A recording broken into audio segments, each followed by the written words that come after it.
I just feel like there's, what do I feel? I feel like a woman. I'm like Shania Twain needs to die. All right, let's go. Okay. No Shania Twain in 2024. Okay. The thing is that I'm all over the place because I should do these like readings in bed. Really, literally lying in bed is when I get all the revelations. Okay. Let me get set up here. That's the energy of. Oh, this is this. I feel like this is weird. There's like too much empty space there. It is what it is, Sabrina. Okay.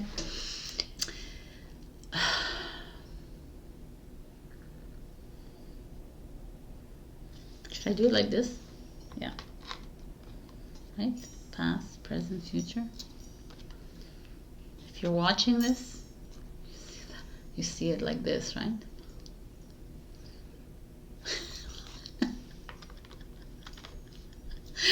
Oh my God, having like an existential crisis with this.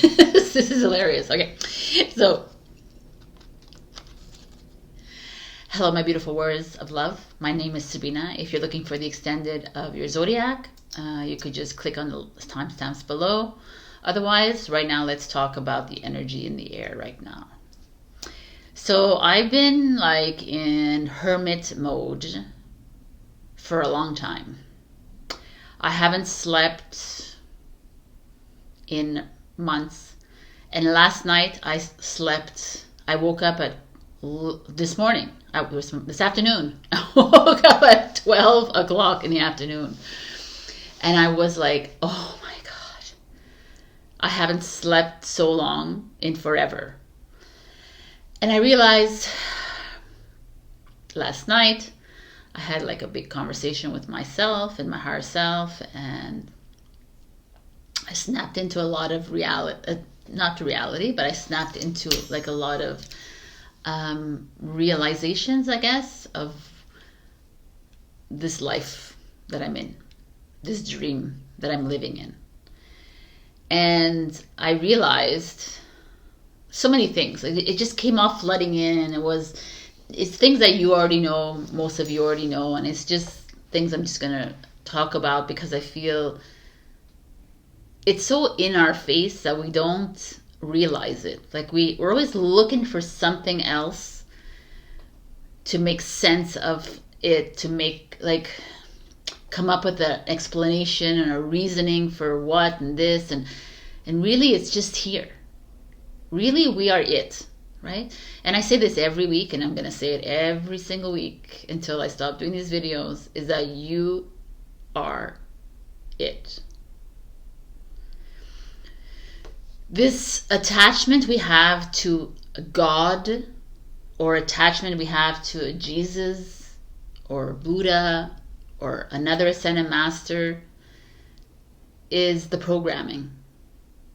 We are programmed to believe that there is something outside of us that can save us, that can make us happy, that can give us hope, that can give us freedom, that can give us love, all of it, right? When really, it's always been you. You've just dimmed your light.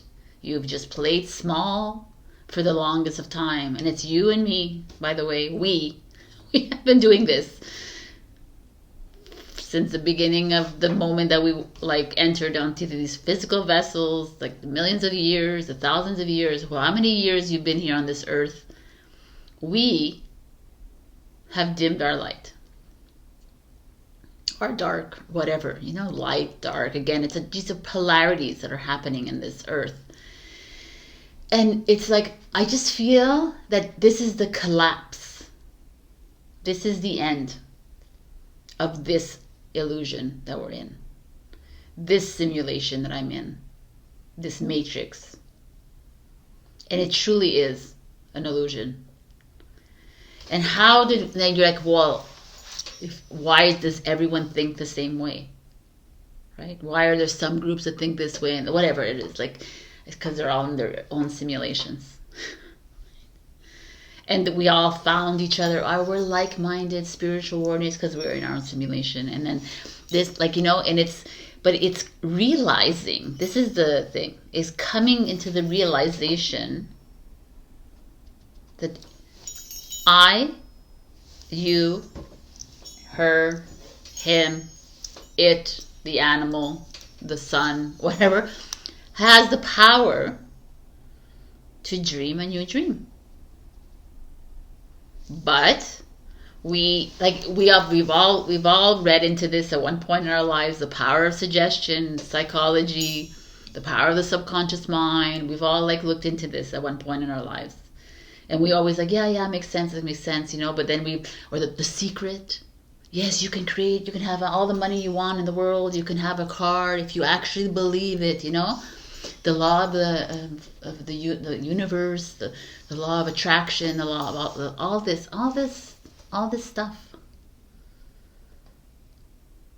But what you forgot is you in all of this. You had the power to create all this, and you did. You created all the systems.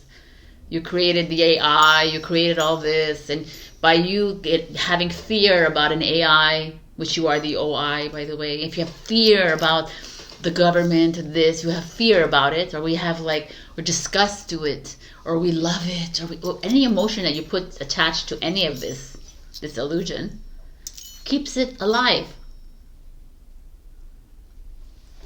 And today I got a notification. I went on to this 2024 prediction from some spiritual guru, and I was listening to him, and throughout the whole thing I was like, I needed to pause it and laugh. I was laughing, and I was like, okay, let me just listen to it, because wow. But I stepped into awareness of the whole thing. I was like, we're not like holding on to anything this person is saying, because it's ridiculous to me. Because it was almost like I'm channeled by this and this entity, and the message is from this channeling that something will happen in this country, and then we will have a tsunami, or we will have a flood, we will have this, and by this person saying that to you, the power of suggestion is you implanting it into your mind. Oh, okay, something's going to happen in Turkey, something's going to happen in this, and you're like, okay, it's going to happen. And you, who are you? The power, the dream weaver. But you're hiding, you're dimming your light, you're not realizing who you are. So you take it in, you're like, okay, so this is going to happen in April, there's going to be a flood, of astronomical whatever. And so you keep it. Joe keeps it, Mary keeps it, Louisa keeps it, Julie keeps it, everybody keeps it, implants it in their mind. And what do? You create this freaking flood, because you have the power to create your own dream. So do I. So, and you're like, well, how do you don't listen. You try not to listen. And if you are listening, you step into your awareness that you are listening to this, but it's not going to stick. You're just listening to it. Okay, fine, I hear it, but I release it. It's constant work, people. This is the work that we're doing. We're constantly like in awareness, in like release, in facing the fears, facing it all. We're constantly doing that, and that's why we're so tired. Or so I am.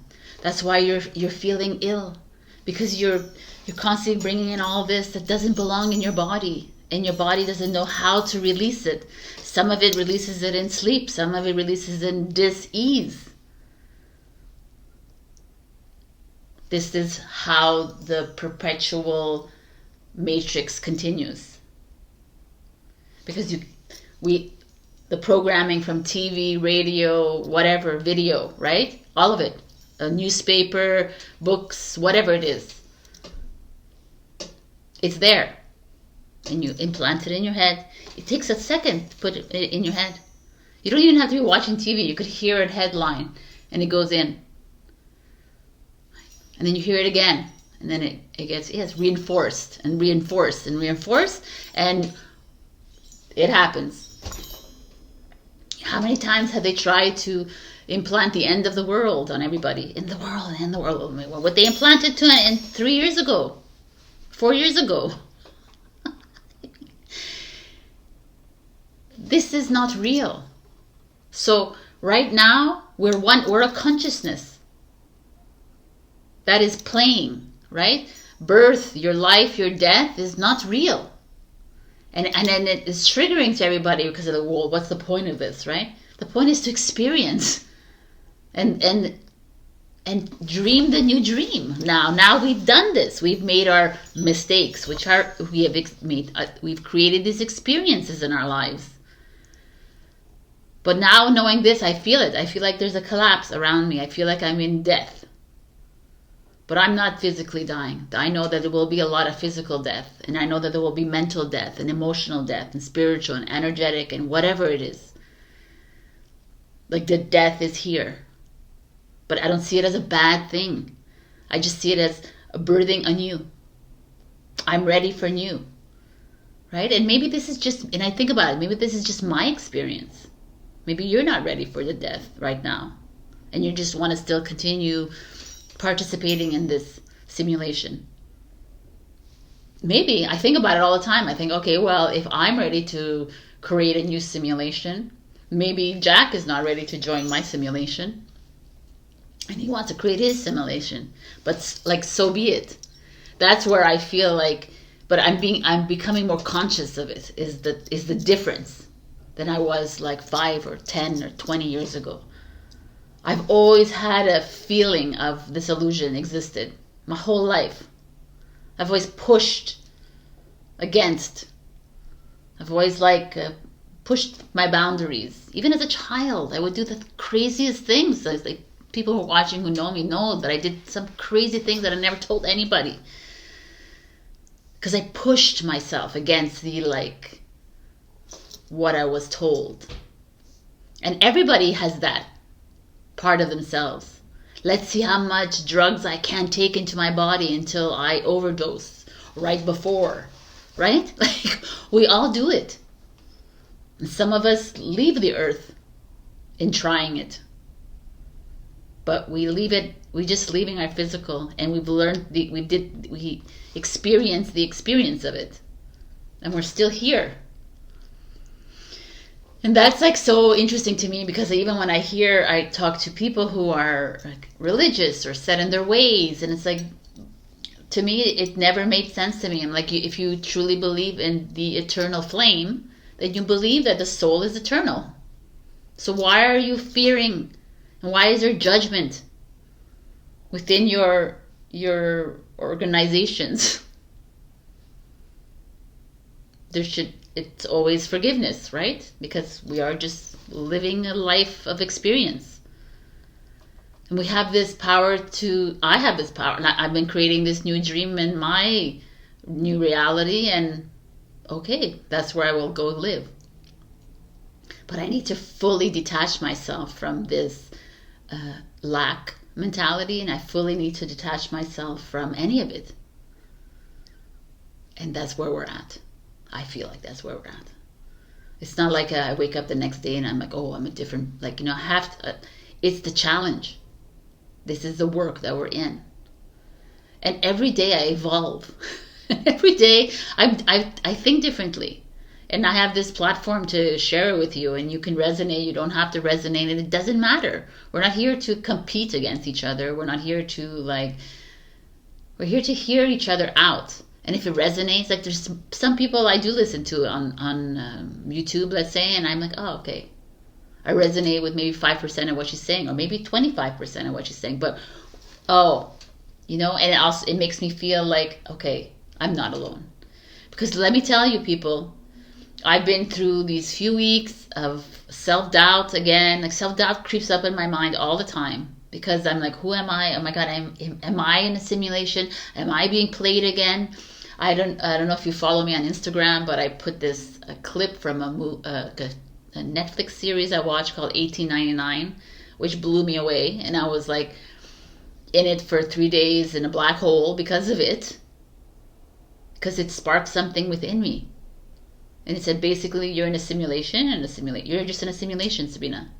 And you're creating a simulation. And I was like, okay, yeah, this is fucking it then. Right? It's like you feel like a puppet. You know, and then I watched this other video from someone else. That's why I try not to watch anything, because I just gotta, whatever. I just have to watch. Now I'm watching Lock and Key. I don't know if everyone's watched that on Netflix. It's really fun. But anyway, so I've watched Sandman. Like, that's what I do. I watched, which is really cool. It's a dream, you know. Anyway, it's all related. It's everything that's resonating with me right now, and I don't attach to any of the information. I just watch it, and it's fun to me.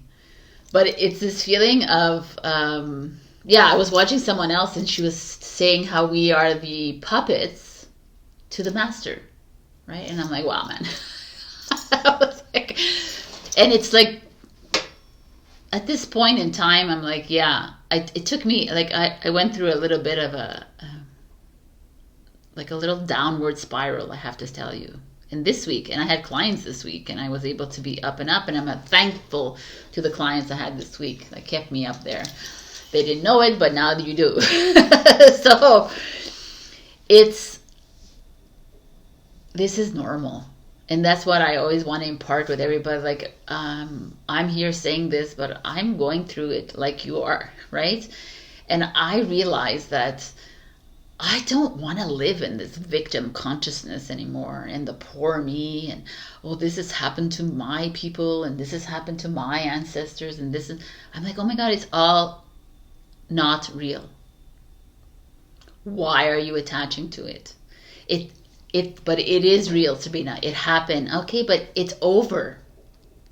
Why are you attaching to that past? It doesn't belong here right now. And this is the way the programming has evolved and has come about, because we are stuck. And we believe we need a pill to help us with whatever it is that you have, that you're ailing with. You don't believe in you. You are the creator of your vessel. You are the creator of your cells. You are the captain. You are the captain of your ship. You are the creator of your dream. So what do you want to dream? Do you want your dream to be all about money? You know, do you like, or I don't know, what are we like? Do you want your dream to be about a job and like a basic routine of life, or even traveling? Do you want your dream to be about countries and borders and governments that rule the small people? You're not that. You're not that. But if you believe you are that, then you will remain in that simulation, and I don't judge you, and that's what it is. And one day you will wake up and you're like, oh, frick. I don't belong here anymore. I'm ready to create my new dream. And this is where I'm at right now. I'm done playing in this at all. And, you know, I don't like to attach to the moons, but the planets is always been an interesting thing to me. Like, the planets could be within the matrix, but the shift is here to me, and the age of Aquarius, whether we attach to that or not, is here.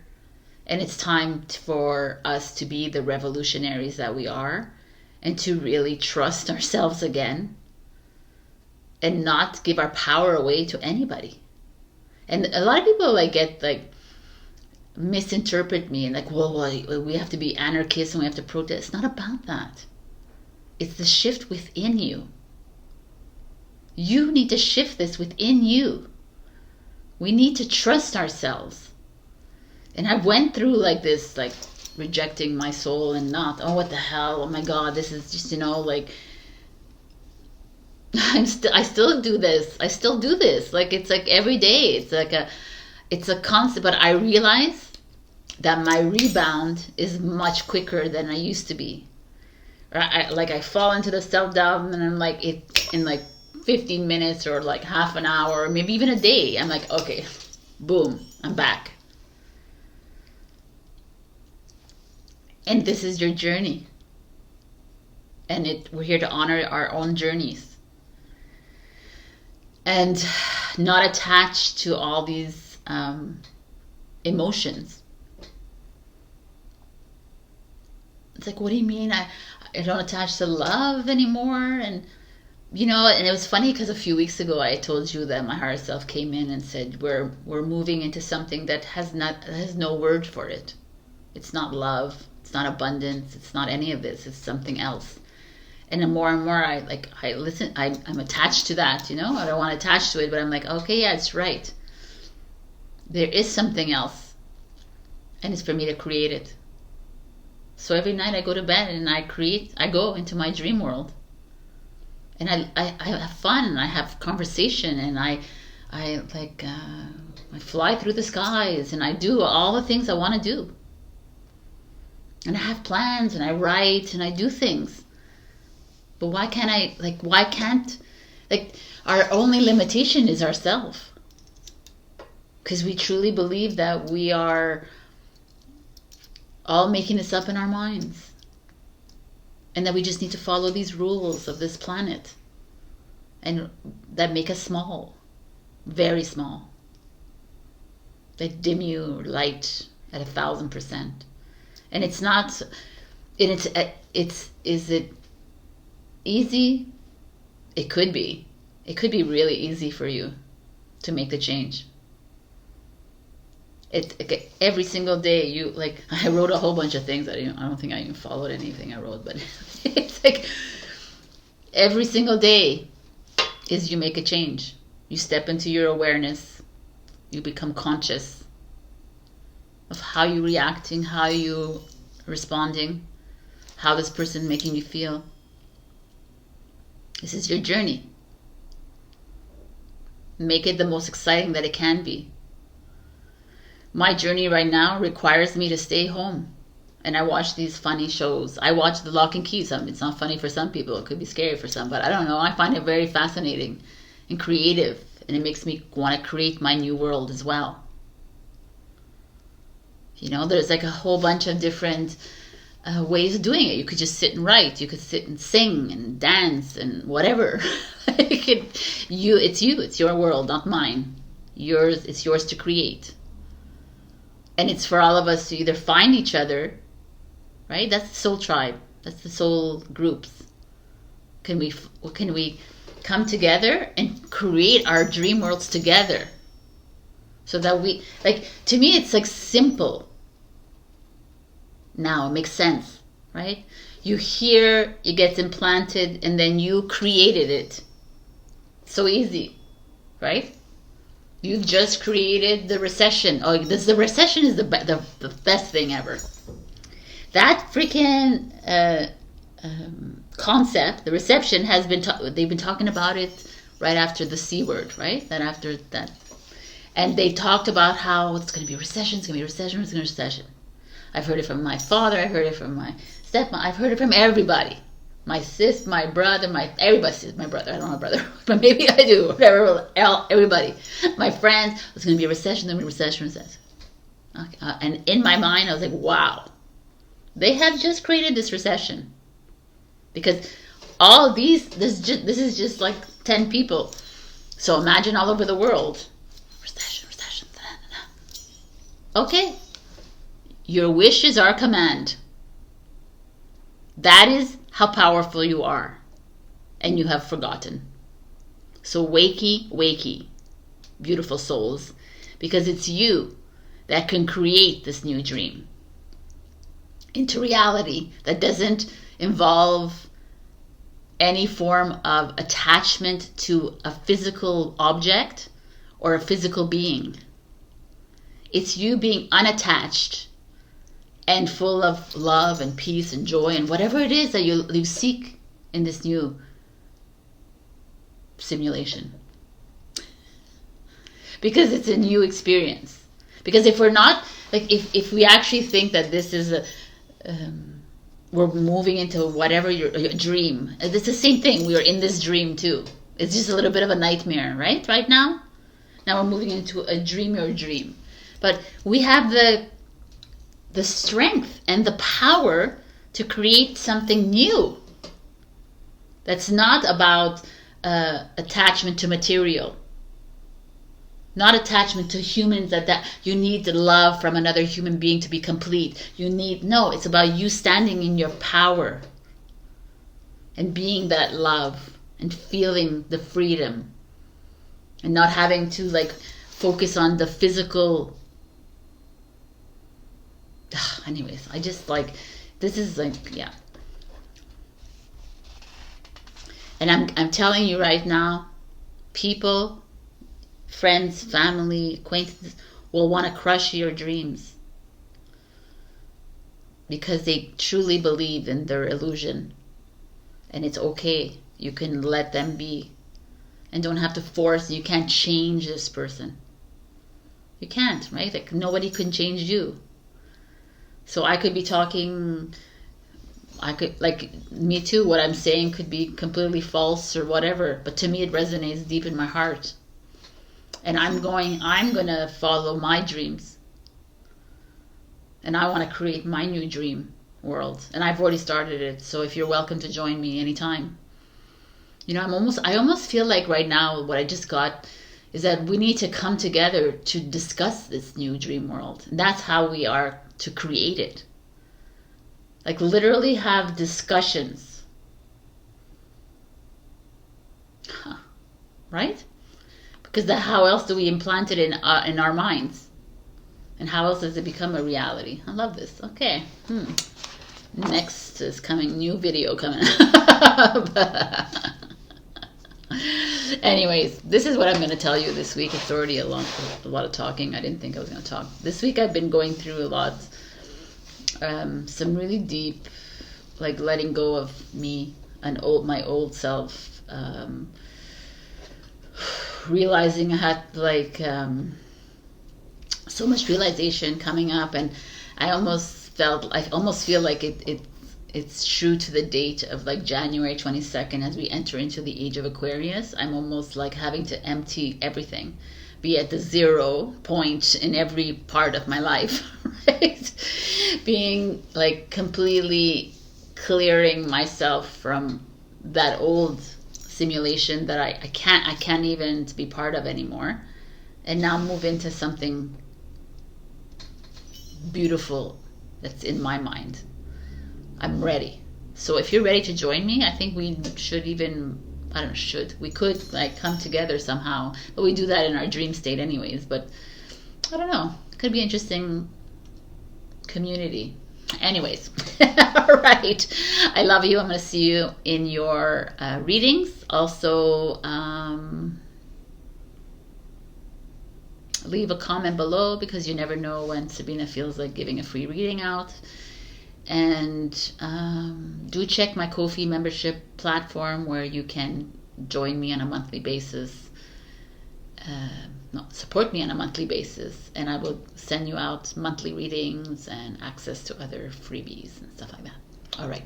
I love you so much, and I will see you next week, and I'll see you right now in your readings. I love you. Bye. Hello, my beautiful Aries. We got blossoming, flower moon, number 33. So, like I said in Instagram, I love this energy. I think I love everybody's card this week because I feel like we're at this stage. The blossoming stage is that gardening stage, right? I'm not a gardener. I'm not a green thumb. I'm a Taurus. I should be, but I'm not. But this is like your seed was planted when it came into this vessel, and it started to grow in the earth, in the soil, and it was very uncomfortable. And you can probably attest to this as being very uncomfortable in your life right now. And you're moving in this on this journey as you're starting to grow and blossom. First you have to grow, right? And then you have to blossom. And it's at this point in your life right now where you're feeling some like it's almost like the rains and the snow and all the weather, the winds and all of it are coming in and trying to bring you down, but it's your time to blossom, Aries. Don't allow anyone around you to keep you down. Everyone's going to have an opinion. Everyone's going to have something to say to you. Everyone, always. This is not new to you. This is not you listening to other people. This is you listening to you. It's your time to shine. So let's see what's going on. We have the Seven of Wands. Is your time. It's like she's holding on to the wand. This is a Leo energy, it's a fire energy, and there's all these wands coming at her, right? This is having faith on your journey. This is having faith in your on your next steps towards your destination, whatever that may be, even if we don't even know what our destination is. Seven of Wands is holding on to your faith that you have and you are on the right journey. You're on the right path. And everyone is going to come and like say, no, you're wrong. You need to do this. You need to change. You need to like listen to me. You need to you need to be afraid of money. You need to be afraid of this. And it's you like, no, man. I love this card. It's like, I'm holding on. You know what? I brought this because I've had this for the longest time, and I said, why can't I use this so you can see your cards? Right? Why not?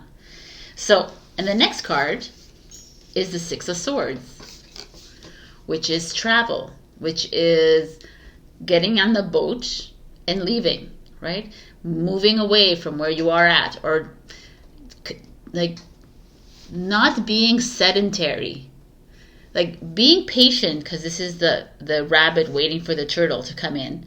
Being patient and like assessing, because it's an Aquarius card, assessing where you are at, but taking the reins and going. The 7, the 6, this to me feels like this is your past, this is your present, your future. But even though it's not all about that. So like you're ready and you're like looking at him and saying, or her, or whatever, you're looking at yourself and you're like, I've always done things for everyone else to please everybody else. And this is you withstanding all this misalignment with all this pressure, all this control, everyone else giving you their way of how you should live your life, or it's like almost that. And this is the Six of Swords saying, okay, I'm ready to jump on that boat, that plane, that train, that automobile, take that path to where I need to go. I'm not waiting around. I'm not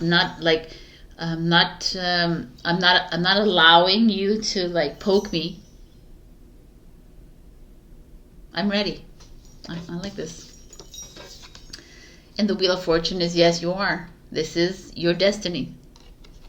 This is where you're supposed to be. You're supposed to be at this precipice moment in your life right now. Aries. You are in a process of blossoming. You're in the process of getting ready for something completely new. But you need to find that courage within you to trust yourself. That you don't need anyone else around you to direct you, guide you, to hold you up. You're your own power. You have this wand right here. You need just one wand to trust yourself, to believe in yourself. Your challenge is the Eight of Swords. This is interesting. This is the cocoon here, butterfly, that's afraid to fly. I'm going to stay in my comfort zone. It's almost like the Six of Swords here, this rabbit. You're the rabbit who's ready to rock, but yet you're going to wait for the turtle to come in. It's like you're not pouncing, you're not taking advantage of the sun that's shining right now on you to like bloom. No more blaming the family, the boyfriend, the girlfriend, the sisters, the brothers, the parents, whatever it is, the past. We're not blaming the past anymore for where we're at right now, because it's your choice in the end, right? You've chosen to be in this position. Nobody's put you there. Nobody's forced you. You've chosen to be here. You've chosen to be in this relation, in this job, in this whatever it is. Have faith in yourself, Aries. Have faith, because the Wheel of Fortune is like, have faith because you chose to be here at this moment in time. Do away with the eight of Swords is all this like overthinking. This blaming myself, blaming the other, shaming myself, shaming the other. It's a victim mode. What are you going to do with victim mode? You're just going to stay in this old paradigm. And the Wheel of Fortune is like, you needed to be here. I don't know how many times I have to explain to you that we need to see the ugly and to love the ugly. That is ourselves and that is the other. We need to love that ugly because that's just a projection of you. That's another facet of you. And I know this is triggering for people. It's like, no, that's them. They're disgusting and they're hateful towards me. The only reason they can be hateful towards you is if you hate yourself. Because no one can be mean to you if you are fully in love with you. Because it doesn't work. It's not, what a big revelation. It's true, right? It's like if you're fully in love with yourself, nothing affects you. No, someone's reaction doesn't, and you just have love for them because you're just like, okay, that is what their role was in your life. Wow. It's really deep. Okay, I'll put you behind, or I'll put you here. So, this is the challenge. Here. Oh my God. Poor Aries, sorry. I'm like having you as my guinea pig here. Okay, so this is the challenge. Cool. I love it. All right. So these are the advice cards, which was interesting because I was called to use this dark mirror oracle deck, which I'm never called to use, by the way. And I was like, are you sure? I mean, look at it. There's like skulls and crowns, and it's very dark. And yours is sacrifice. But how interesting. You see her and her shadow self. And this is what we're talking about. Is you loving your shadow self. And the shadow self shows up in a form of a human, an experience. Someone in your life, a brother, a sister, a parent, a husband, a wife, a partner, a relationship, friends, whatever. They show up to like, she has a sword, the truth, to instigate you, to make you like realize, oh, okay, they're just bringing up that ugly that's already inside me. And if you truly feel like you are not, there's no ugly inside you, or there is no, like, then you're not being completely honest with yourself. Because you wouldn't be here watching me if you really thought everything, you were just a beautiful being of light. That's what we're here to clear, people. We're here to clear this. This is the sacrifice that we make for ourselves. Is to like look in that dark mirror of ours and love that dark shadow of ourselves. Wow, man. Deep. All right. And also our advice is the village. This to me is like, you know, a village is like in your hometown, a village is comfortable. You know everyone around you. You know everyone. It's where you come from, right? But this is like, you see there's that fire behind the mountain, which is you, Aries, the fire. And it's time to get out of your comfort zone. That's what the village is coming in here. It's asking you It's not working for you. It's like time to release yourself from that which you are comfortable and to go into that blazing fire and to find that spirit within you. Wow, this is a really interesting reading. Okay. Because your final message, I took out the White Light Oracle, which I kind of love. Again, Alana Fairchild, you know that I love her. And these are, you have the Spirit Owl. These are really deep writer. And she really goes down into our soul. This is the way I feel it. And this is Spirit Owl of 852 hertz. So 852 hertz, maybe that's something you need to listen to this week. And the owl is intuition. But let me see what she has to bring to us. Recalibration to a higher order of divine purpose is in progress. It is not always a smooth ride, but it is safe to be fearless as you gently hold space for new ways of thinking, living, and seeing to emerge. You are encouraged to let go of opinions and belief systems that cannot support you in higher frequency states.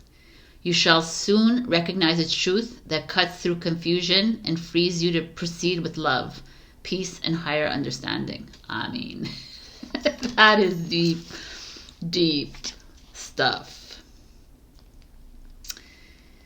I want to read what else it says. It's a sign that your mind is tuning into something true. It augurs clear seeing and higher understanding. You will be freed from a struggle and set on a creative, empowering, and effective path of manifestation. This is a blessing of creative psychological fire. Trust that the more you let go, the more you will experience renewal and stunning spiritual rebirth. The past is truly over and a new era is dawning. I mean, that's like deep.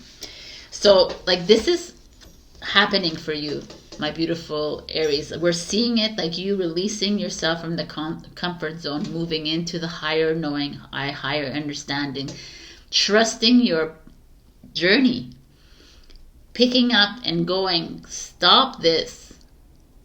It's like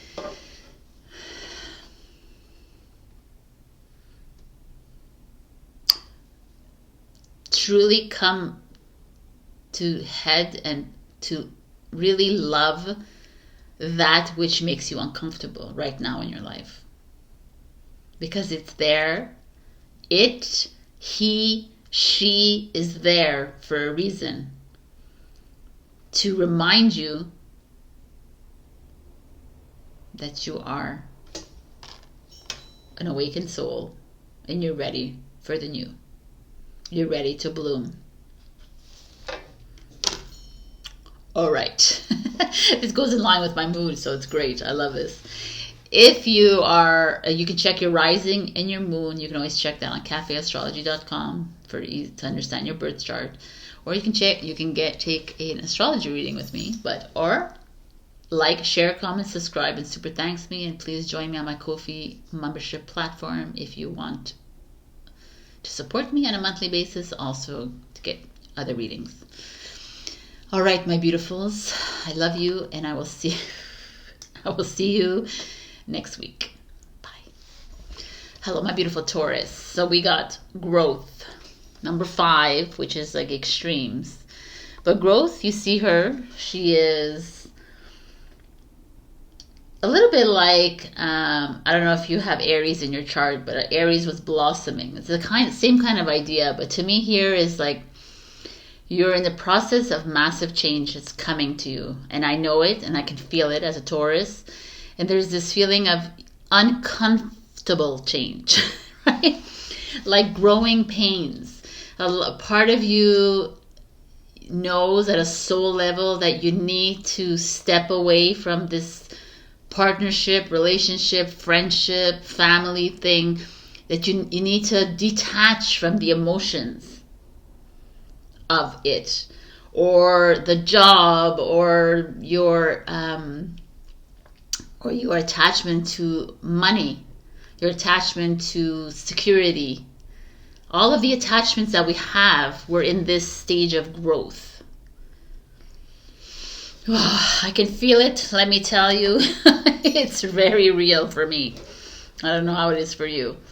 So I brought up this because I've had this for a while, so I might as well use it. We are at, wow. Oh, I didn't realize that was that. I assumed something else. So this is the Five of Pentacles, which is this lack mentality, this, you know, you're seeing the other side as weak and you're dimming your light. You're having a hard time, maybe financially right now, you're having a hard time. This growth stage, it's requiring you to move into a new level, a different path, and you're resisting. And it's really sad and you're holding on. But you realize that the thorns are like pricking you, you know, you're bleeding and you're still like holding on, kind of thing. This is what this change, five, right? There's this, something's gotta go. Stop holding on. Wow. You may have lost a job. You may be losing a job. You may be losing, join the club, but your bank account is in depletion mode. You may be but it's all for a reason.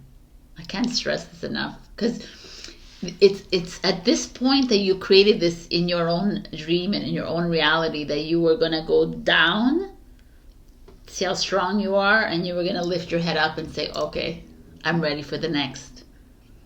And this is what's happening here. I love it. And you're like, no, it's not great, Sabrina, but yet it is great. It's kind of great. Oh, the light. Yes, it is what it is. And the Son of Cups, which is the Page of Cups, is here. The Page of Cups is kind of beautiful because it's that naive, that innocent, that pure, the one that you came in as, showing up. It could also be your children.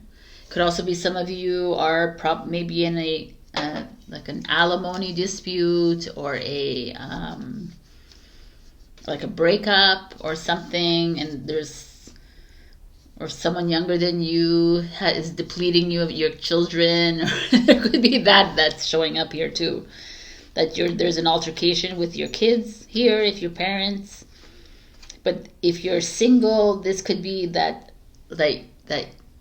youthful part of you, like you going back to the beginning. I'm saying, okay, this is just a lived experience. I need to feel depressed. I need to feel sad. I need to deplete myself financially. I needed to get fired. I need to quit. I needed to break up. I needed to whatever, to come back to the love of self, right? The joys of living, right? That youthfulness again. And maybe this is, look to your children for that. If you're needing that, maybe you're feeling a little depleted and you need to look to people that are younger than you to see again that innocence in them, to see their desire for new, their desire to build, their desire to create. I feel like a lot of you maybe have fallen into the routine of life.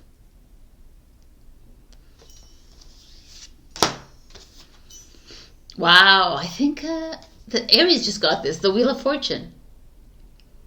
And it's interesting because the Wheel of Fortune speaks of that, is that you're exactly where you need to be in your life. And as challenging as it is to many, it's like, but what do you mean? I'm supposed to be poor? I'm supposed to be financially unstable right now? I'm supposed to have lost my job? I'm supposed to be in a middle of a breakup, a divorce, or whatever? I'm supposed to be not feeling so great about my life? I'm supposed to be yes, right? I think I've said it many times before, and I'm sure you've heard it. You have to go through the dark to see the light. How else do you appreciate the next experience if you haven't lived through that experience? And a lot of this is like you reaching out to someone younger than you, or developing a bond with your children or people younger than you, keeping that that adventure alive inside you, because you are here to live an adventure. And your challenge, is the Justice. So, I mean, not every single Taurus is going through this, but the Justice speaks of, again, like alimony, a breakup, a divorce, maybe like some of you have had a business and you have to break up the business. Some of you have dreamed of owning your own business and it didn't go well, and now you're having to go through the court systems, the legalities, all this. This is all here. The Justice. There's an imbalance happening, maybe with your kids, maybe with your family, maybe with your partners, maybe with in business and love and friends. And there's just like a return to innocence is required right now. A return to your beginnings. The purity. Why are you here? Stop focusing on this. This is here to show you that you have something coming. The Wheel of Fortune.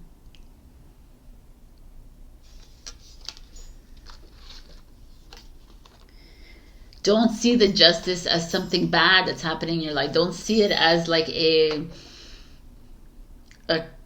it's impeding you from moving on, because it's here to say, hey, Taurus, where do you want to go? Why do you keep repeating the same pattern over and over again?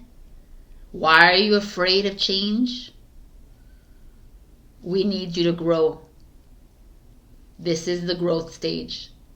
We need you to move past the puberty stage. You know, we need to move past. This is like, it's time for us to like move into the new. And we needed you to feel this. We needed you to go through this heartache. It's really, it's like the Wheel of Fortune. I love it. It's like destiny, luck, abundance, everything coming into place. But first coming to terms with this. Maybe your children are being taken away from you. I'm really sorry if that is it. But it's where it's supposed to be right now. Maybe you have a disconnect with your children right now, or people younger than you, and that's where you're supposed to be. Maybe you are needing to reconnect with these kids, right? These younger souls. Or to reconnect with your lust for life again. You've lost it along the way. You've been so trapped into like this whole illusion, and it's time to move out of it. The Justice, is to re-ground yourself, rebalance yourself.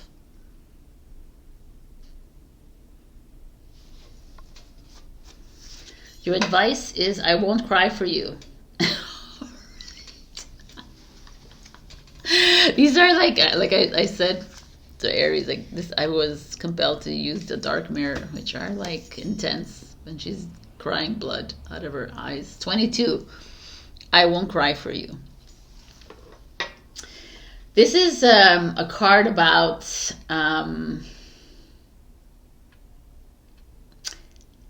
separation. Having to move away from a relationship, a friendship, a family member, a partner, whatever it is, someone in your life that you know very much, someone younger than you, someone older than you, doesn't really matter at this point. Is like you finally taking the step to walk away, because you've known it for the longest time that they're depleting you of money, you're depleting your money, like there's a it's just not working anymore. And I won't cry for you is like, I need to do this for myself, because I'm here to change the world, but I need to be fully in love with me, and you're just bringing me down. And I just realized that now, that you were here in my life to unbalance me so that I could rebalance myself. And you were here to make me feel like this so that I could love myself again. And I thank you for being that person in my life, but I don't need you anymore. And I thank you again. And I won't cry for you this time, because I understand why you're here in my life.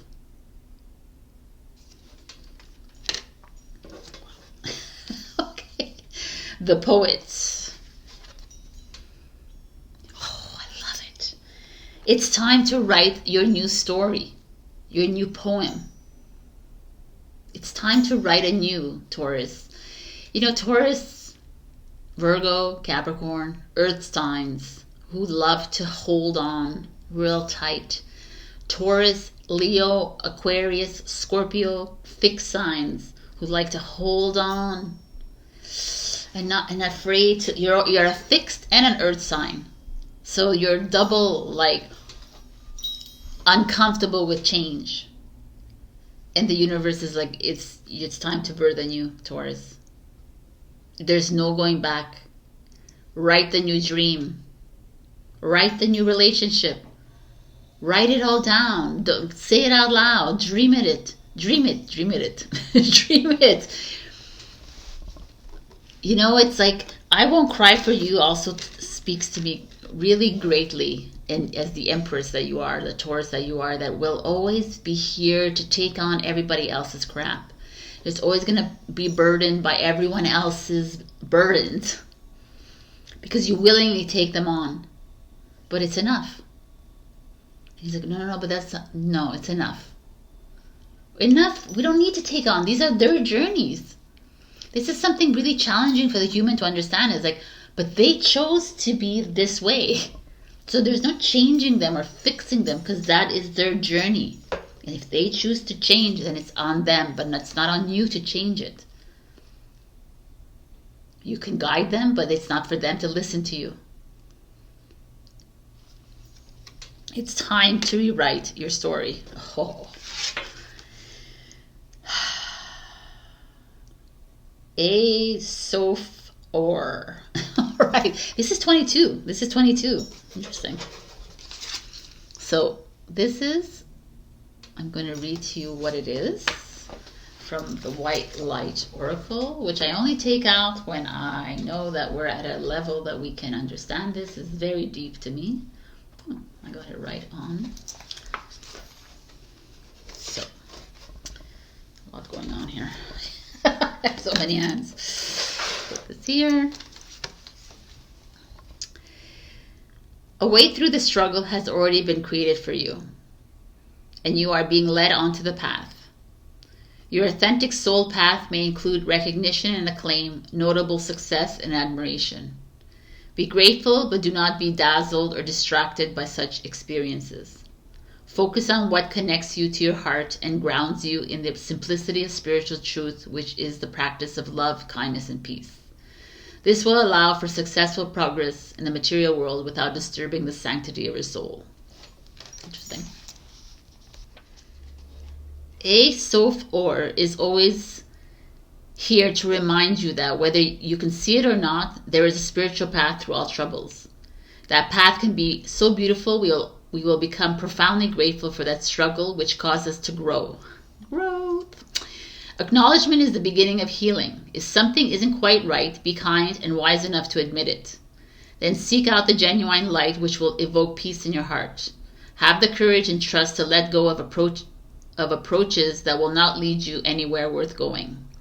As you open yourself to what is, even the unexpectedly difficult twists of fate, you will become ever closer to the radiant grace and luminous clarity, which is reassuring you, healing you, guiding you, and loving you.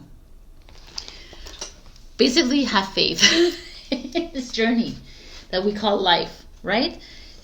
This time, I really feel like there's this energy here of releasing.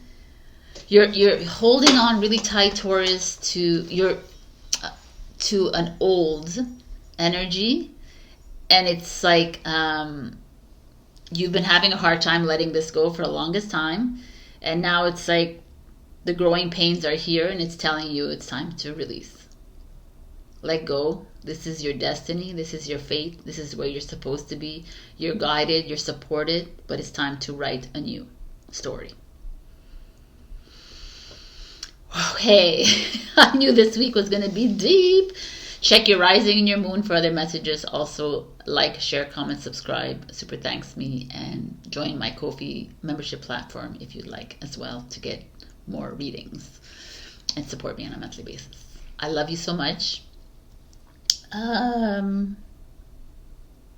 There's a lot of, if you didn't listen to my intro, we are in the process of change. Death is here on every level, and it's time to begin anew. Are you coming with me? I love you, and I'll see you next week. Bye. Hello, my beautiful Gemini. We have boundaries. Now, boundaries showing up with this girl stuck in a bubble and this flower just outside the bubble. She looks cramped. She looks uneasy. But it almost looks to me like she's created this bubble for herself, right? She has held herself back from the people, the places, the situations, the emotions that were not comfortable with her. So she's holding herself in this, and she's created so many boundaries with so many people, not realizing that she's the creator of her life. She is the dream weaver. She's the creator of her destiny. She or he, whoever's watching this. And a boundary is only needed when you are not in love with yourself. When you truly love you, nothing that can affect you, right? But we're all not there yet, and that's why the boundaries is here. But it's something to think about, because a lot of people, like, you know, if you're completely love your body, let's say, and someone tells you you're skinny or you're fat or whatever, and you don't get affected by it, you don't need a boundary with these people, because you don't get affected, because it just goes over your head, because you love you, right? And that goes with everything in your life. Everything. So the only person who creates a boundary is you. And the reason you do it is because of you not loving you 100%. And that's the goal here, right? We're not here for someone to love us. We're not here for someone else to give us an opportunity, for someone else to create a money path for you or some. No, we're not here for any of that. You're here to create your own life. And in doing so, yeah, maybe you have to create boundaries because you're not 100% in love with yourself. And sure, and to know where to release your energy and know how to bring in energy and how not to, like, but ultimately I don't believe in like anyone else giving you negative energy, because the only way you receive negative energy is if you have it in you to attract it to yourself. So yes, I'm going a little bit off the norm of this card, but that's me, and you're here for that. So let's start to see what's happening this week. Or any week, because I don't believe that there should be I think I'm going to start doing timeless readings, because I don't think it's like this week. It could be any time. We have the Eight of Pentacles, which is work, career, school, or your life work. You know, this is the spider creating this web, of dreams, your reality. This is you. This is your life's work right here. Now, if you look at your life and your web and your whatever that you've created, this job, this relationship, these things, do you look at it and say, I love what I've done? Do you look at it and say, I think I went wrong here. I went here. It's in facing yourself and looking at things and saying, yeah, I did this wrong. And accepting that you know, oh yeah, well, I should have done this, like da, da, da, da. But it's already done. And in this new dream, I will change it. Right? It's like the spider looks at their web, and sometimes the web is like big and beautiful. Sometimes it's long. Sometimes it spans like different directions. And many, many times this web is washed away by the rain, by the snow, by the wind, by humans. And what does the spider do? Gets back doing the same thing over again. And this time he or she knows, well, I'm going to make it stronger against the wind, against the human. You know what I'm saying? I like this, actually. It's very existential, but that's my mood right now. We have the Six of Wands, which is success, which is freedom, the butterfly, where all these twigs over here and branches. You could see this as beautiful. You could see this as eerie, however you see it. I mean, it's really in our mind's eye how we look at pictures. To me, I love this whole card. I think I love this part of me, this dark part of me. I love it. This like icky, this sticky, this, you know, the ones that needed the boundaries at one point, but now I realize I couldn't become this beautiful butterfly if I didn't experience this. If I didn't experience dismay and deception and dishonesty and like hate and anger and all of it. How do we become a butterfly if we don't really experience this? And this is deep. And maybe what I'm seeing here is that people are hiding. Some of Gemini are not wanting to experience this constant, I have to recreate my life again. And this is like the gift that we have to recreate and redream our dream. And we're not seeing it like that. We're seeing, oh, I'm back there again. I'm at 0 in the bank account. I'm there with no love in my life, and this, and everybody else is like this, and comparing yourself. And the spider doesn't compare himself or herself to the other spider webs. It just does. It says, no, I am determined to create my new web, however long it takes for me to keep it there. And obviously the web is to trap his food, right? That's part of his web too, but that's what we do too, is to bring nourishment into our lives. And I feel like some of you are there with this success here, with this feeling of freedom here. Judgment. Judgment speaks of judgment. Judgment is that last card right before the world, before we are ready to step into, really truly step into this new path of ours. And this is the time that you use to, like, let's get closer, to truly look at your life and judge it, right? Be the judge of your own life. Who cares? Because what are you doing? You're judging your life. Judgment is just an experience. Oh yeah, I don't know if I think I would have done this differently, you know? Maybe in my new dream, I will do it differently. In my new dream, I'm not going to focus so much on my status. I'm just going to focus on love. Loving the earth. Loving life. Whatever it is for you. Judgment is, you know, like, stop judging the others. Stop judging that person that keeps, like, throwing down your web. Maybe that's what they're supposed to be doing. Is that they're supposed to, like, washing away your web because you're not doing it right. Because you keep building it for another reason that is not working. Wow. Okay. See, your challenge is the sun. Wow. The sun is divine masculine energy. The sun is the action, the rewards. It's almost like this, because the sun is Leo, and this is 6 Wands is a Leo energy as well. The 8 of Pentacles is Virgo, by the way, and this is Scorpio energy, if that means anything for you. But this is, like, interesting to me.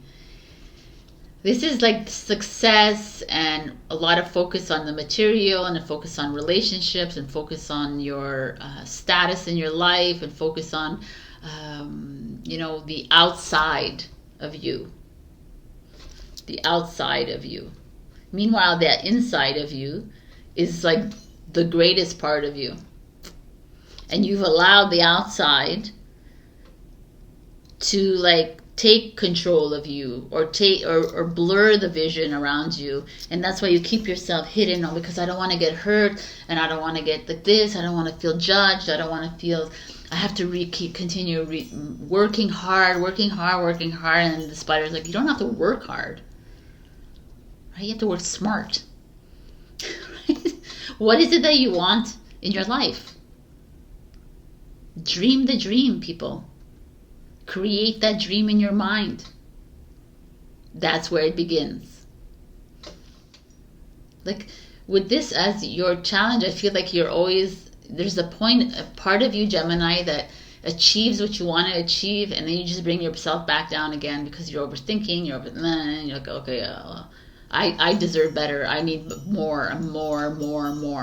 And then you judge yourself for it, and you blame yourself, and you shame yourself, and you judge others, and then it's this whole cycle here happening for you. And it all began with the spider saying you could just create your own destiny. You could just pop the bubble. There's no need. In another reading, I might have said you need the boundaries, whatever, but I don't believe in boundaries, because the only boundaries is the ones you keep around yourself. Like you're needing to trust your path and love your path, and not expecting recognition and accolades and acceptance from someone else, because you don't need it. This is your life. It's time to be the butterfly. It's time to fly. Okay, sorry. We have peaceful among thorns, which speaks greatness here with these thorns. And it's like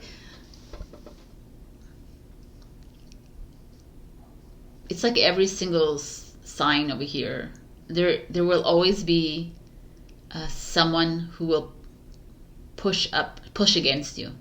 Always. There will always be someone who pushes against your ideologies, or how you see life, or your belief systems, or how you live, and blah blah blah. There's always someone that will. That's just probably how you created it in your contract, right? And it's to find that peace. Say, okay, I honor their journey. I honor their role in my life, because if they didn't make me uncomfortable, then I wouldn't see the greatness I have within me. I wouldn't have been able to burst that bubble and be free of all of them. I almost feel like the sun is like this fake love, this fake admiration. People praising you and but it's not really coming from a soul-centered way. It's more coming from just to keep the peace, or just to I don't know. There's something here for you that I'm getting. Like there's some deep judgment. There's a lot of you judge yourself, or there's judgment comes towards you, like you're not leading life the way everybody else wants you to. I see you. I mean, if I look at this literally, there looks like success at work kind of thing, but also fake praise.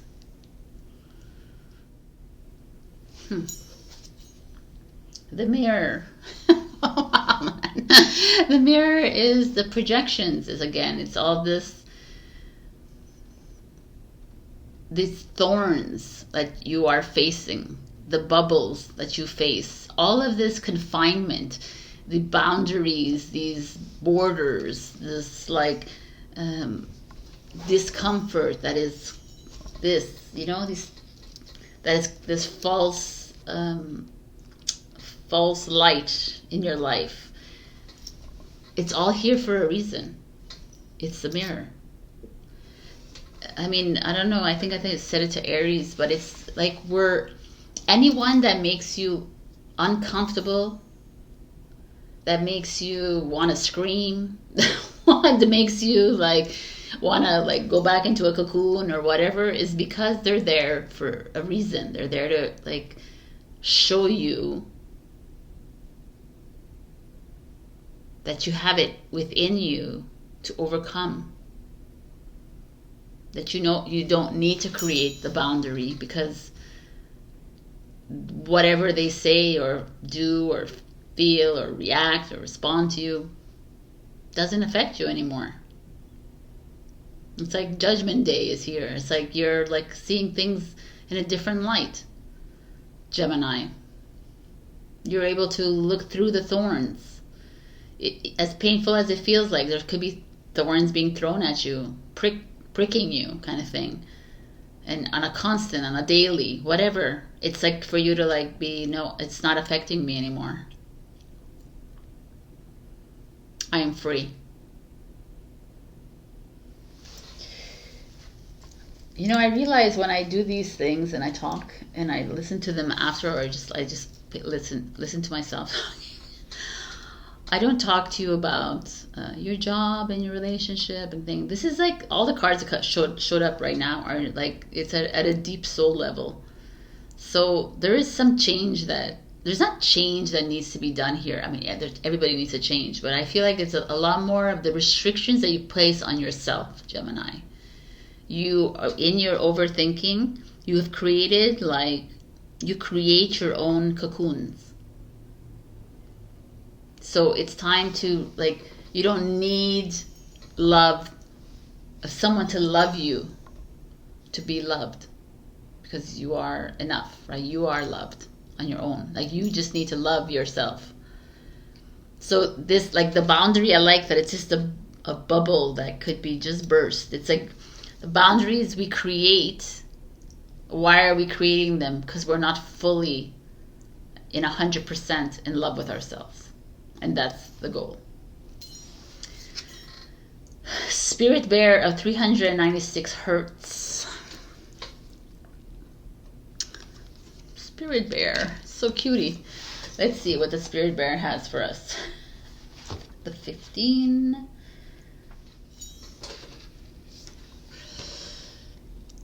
You are being healed from guilt and fear. Such emotions will no longer steal your personal power or dissuade you from confidence, happiness, and realizing your own worth. No matter how unlikely it may seem, you are going to emerge from a spiritual winter into light and life. The divinely ordained time for your liberations, healing, and emergence is much closer than you realize. Abundant blessings are stirring and shall soon manifest. Nice. 396 Hertz. It's actually something I listen to on a daily basis. It's very beautiful. Yeah, this frequency harmonizes beautifully with the spiritual medicine of the bear and totem. Let's just see. Spirit Bear connects us to the restorative power of hibernation, that deep rest of body and mind. If you are highly strung and like many modern people find it hard to consciously relax your body and mind through spiritual practices, Spirit Bear brings the comfort and encouragement to allow your mind to rest within the body. Give it the time and space it needs to do the best work for you.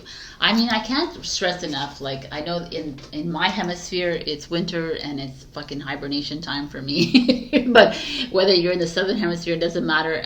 If you're getting the message to put yourself in a bubble, then please put yourself in that bubble.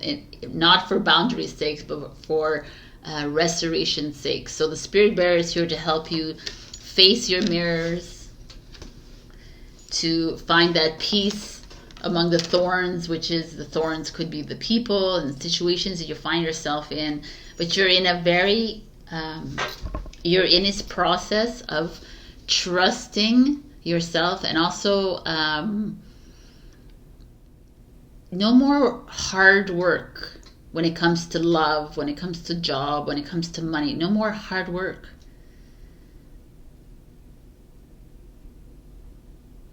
Just like the spider says, just be smart about where you put your attention. All right. This is your message, Gemini. Check your rising and your moon for other messages. Like, share, comment, subscribe, and you can join my Ko-fi membership platform as well, which you find a link below, and you can get monthly readings from me and support me at the same time. All right, I love you, and I'll see you next week. Hello, my beautiful Cancer. We got focused with this beautiful butterfly on her forehead, and she's in a bubble of light and water, and it's like halfway, right? And it's a little bit drowning in her mind. To me, it's like, focus on that which is great in your life. Stop focusing on the mistakes, which are experiences that are judged. Stop focusing on the people around you that are making you feel like bad. Stop focusing on everything that makes you feel icky, right? Why do we tend to focus on that? Oh, I don't have enough money. I don't have enough this. I don't have enough this. And we never focus on, oh my God, look at this. I have such a comfortable bed. Oh my God, I have a partner that is kind to me. Oh, I have like friends. I have a phone. I can talk to people. Like, we never focus on the little things like that. Oh, the sun is out. It's shining on us. Oh my God, we are complainers. Right? This is the human way. And there's like this shift of focus for you. I kind of love it. Shift of mindset. So the Hermit. The Hermit is the leader in the dark. The Hermit is you're at the 9 is you're at the end of a journey and you're starting something new. Is there some of you feel like you are like a change is coming for you, or you feel like you are the one that listens to everybody, the one that kind of guides people, right? And maybe you feel like you're not that, right? So you focus on the shitty part of you in this journey. I don't know. What is the Hermit here showing for you? There could be some of you starting a new path, like learning something new, finally seeing who you are, finally understanding the power that you have with people, and how you make people feel great, and how you make people see things differently. There's so much that I could say about the Hermit, but before that I got to see everything else that's coming. The 6 of Cups. So we have the elephants here, which are all about memories. They hold on, they retain everything. The 6 of Cups is all about childhood. You see there's a picture of her when she was young, or it could be her kid here. There's but there's an aspect of nostalgia here, memories, going back all the time. It's interesting that the 6 of Cups would show up with the 9 here of Hermit. The Hermit is all about ending a journey, and here you are wanting to hold on to old memories. So I'm gonna see Death, which is change, new. So this is amazing. 13. I want to see the challenge, and I'm going to go the Ace of Pentacles. You're challenged by a new financial beginning. Maybe there is a financial setback for you this week.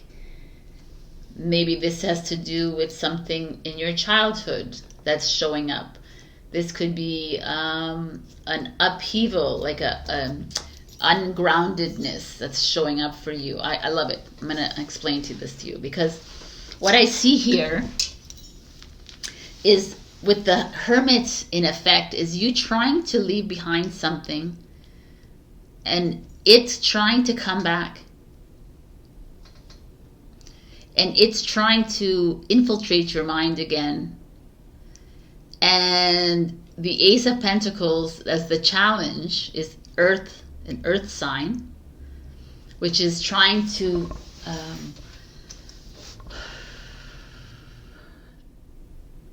I don't know, it's interesting because I almost feel like this is an Earth sign too, the Virgo energy. This is a Scorpio. You know, this is Virgo, Taurus, Capricorn, and this is Scorpio again. Scorpio is all about, like, it's a Pluto planet, change, revolution, and the Earth signs that want to keep you fixed on the grounded a little bit, and this is ungrounding you because it's the challenge. And I feel like it's trying to uproot and clear away all this attachment you have to an old energy.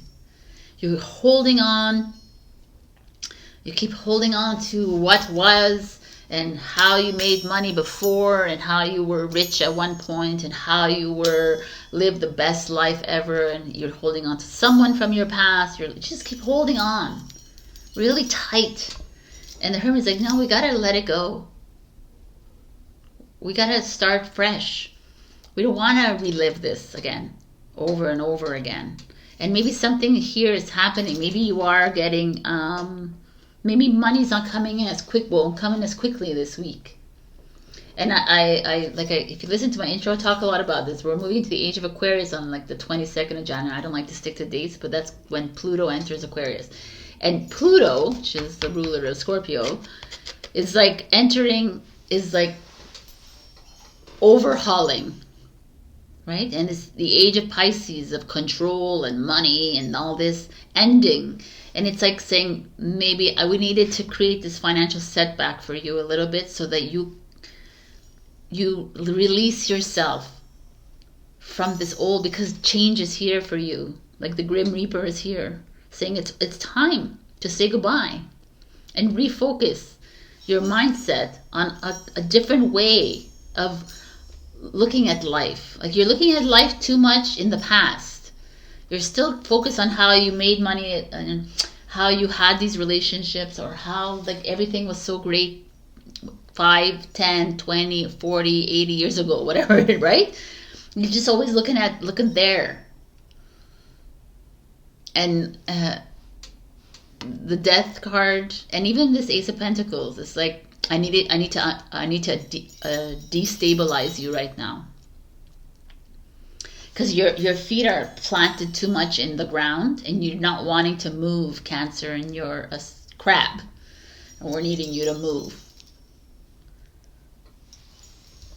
And that could be someone that passes in your life. It's not everyone, but that could be a part of a contract in your life that says, hey, stop holding on to the snapshots of your past, and let's move into something new. This is definitely a freaking flip over of your life. This is you like taking your head out of this water. This is the water, the Six of Cups. This is you hiding, even though it doesn't feel very comfortable to me, but it's you hiding in the like comfort zone, in the emotions. You know, water is emotions. You hiding, and you're like, oh, but I'm okay. I like to live here. I like to live here, Sabrina. Don't make me change this, you know? And again, it's up to you. It's like, I'm not here to change anything for you, but I feel like you are going to have like a little bit of a setback when it comes to finances, when it comes to your home, when it comes to something that feels secure to you. It's going to come and it's going to shake you up a bit, because death is around the corner saying, yes, hello, we are ready for this new. Are you ready to join us, Cancer? And it's clear in the cards that you are very ready, but you're scared. There's fear here. And that's why that Ace of Pentacles is in reverse, is your challenge. It's like, I'm going to slip. I'm going to take the rug out from under you for maybe a few days or a week or a month or whatever it is. But I need you to know, when this happens, remember this reading, that's the only way you shift into the new. It's the only way you come out. Yeah, you know, she's like hiding. I love it. Your advice is triumph of lies. Okay. You have the like scary skeleton here with the crown on his head. It's like so like a triumph of lies is not all that glitters is gold, really. This is like you, like everyone around you saying, oh, this is what you should look like, this is how you should be, this is what you should wear, this is where you should go travel, this is where you should do whatever, you know, all that. Everybody has this is humanity, how everybody, like, there's a facade. And this is you saying, no, I'm done. I'm not that anymore. I don't care what you think. I'm going to eat whatever I want to eat. I'm going to, like, it's, again, it's not like it's like you listening to your body, okay? If you listen to your bodies, people, if you listen to your cells, if you listen to yourself, then everything would start to work according to you. But you're too busy like following other people's advice, other people's like ways, and you're forgetting again who you are. So stop focusing on what everyone else wants you to look like, be like, wear, whatever. It's like empty. It's void. It's you. You're the important one here. The ocean. Oh my God, people. The ocean and this. This is, again, this like water full of emotions. The ocean, to me, I was thinking about it last night, actually. I was like, people who are afraid of water, which is my father, like, for example, he almost got sucked in by a current, and he hasn't stepped into water for the longest time. And I was thinking about, like, wow, he's missing out on the wealth of the ocean and the sea and the water, what it has to give, because it's the all-encompassing soul, like like fulfillment that you can find is in the ocean. It speaks to me. It's like it's healing, right? Water is healing. And that's why a lot of you are hiding, because you're like, you feel like it's like comfortable and healing, but a lot of the ocean is very rough. A lot of the ocean is full of big waves, and a lot of like turmoil and tsunamis and floods, and a lot of this that you have to pass when you walk into an ocean, or you sail in it, or whatever. But it's this beauty, like there's the eye, it's that knowing. I don't know, the ocean also feels like some of you are going to travel, and if you do, please put your feet in the ocean. There's this like, to me, it's like it speaks to me every time I go in. I have a very clear connection to it, and that's showing, it's focusing, it's coming up here a lot. Again, it's this, like the ocean is the depth, and the triumph of lies is the outside again. It's like, you know, this Ace of Pentacles, it's the stump. It's the stump of it's the log, it's the inner workings, right? And that's what's coming up for you. I feel like you're having to do some deep diving into your world, and refocusing on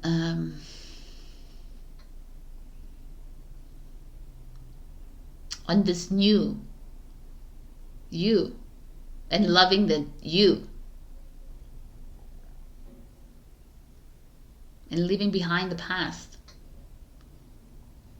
Nice. Obedire. Obedire? Obey? Let's see what that means. Number 3, the Empress. Let's see what this is.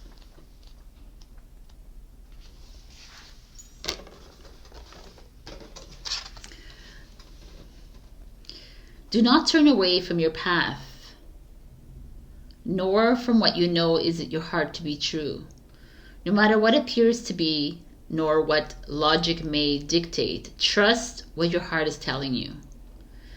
You are safe and protected by spirit. You are spiritually empowered with all you need to manifest your authentic soul path. You have what it takes to connect with the lights and lies, and live that connection in practical ways which contribute positive energy to our human collective. Yeah, obedire is the Latin basis for the word obedience. Far from conforming to authority, the original meaning was to listen. Oh, interesting. Listen, to hear, and to not turn away. I like this, actually. The oracle of obedire is about becoming a sacred rebel, giving up faith in the ways of the world and embracing the ways of the spirit unconditionally. That means refusing to torture yourself with horror stories that society and your own mind conjure up from time to time. This guidance is encouraging you to connect through your heart with the spiritual, encouraging high light, wisdom, and guidance within.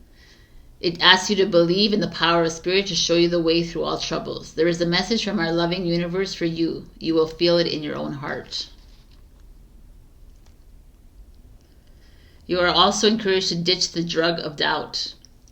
Doubt undermines your confidence and sends you on a mission to gain approval before making every decision. You have it within you to be spiritually sovereign. It asks you to recognize your inner potential and to practice trusting yourself and your capacity to respond to life's unpredictable happenings with soul-honoring integrity. I mean, I can go on and on. It's like 3 pages long. But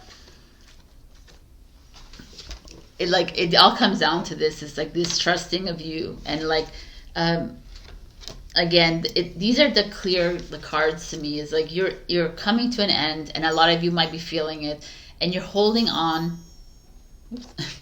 And you're holding on to this old. This is how he used to be with me. This is how she was. This is how, like, I'm gonna hold on to. I don't want to let go of them and the memories I have. I want to keep the memories close. But it's like, it's done.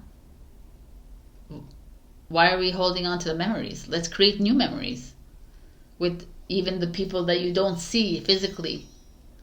Right? That's the dream world. Like, go back, go in there. It's time to change. It's scary. It's time to change. It's time for new.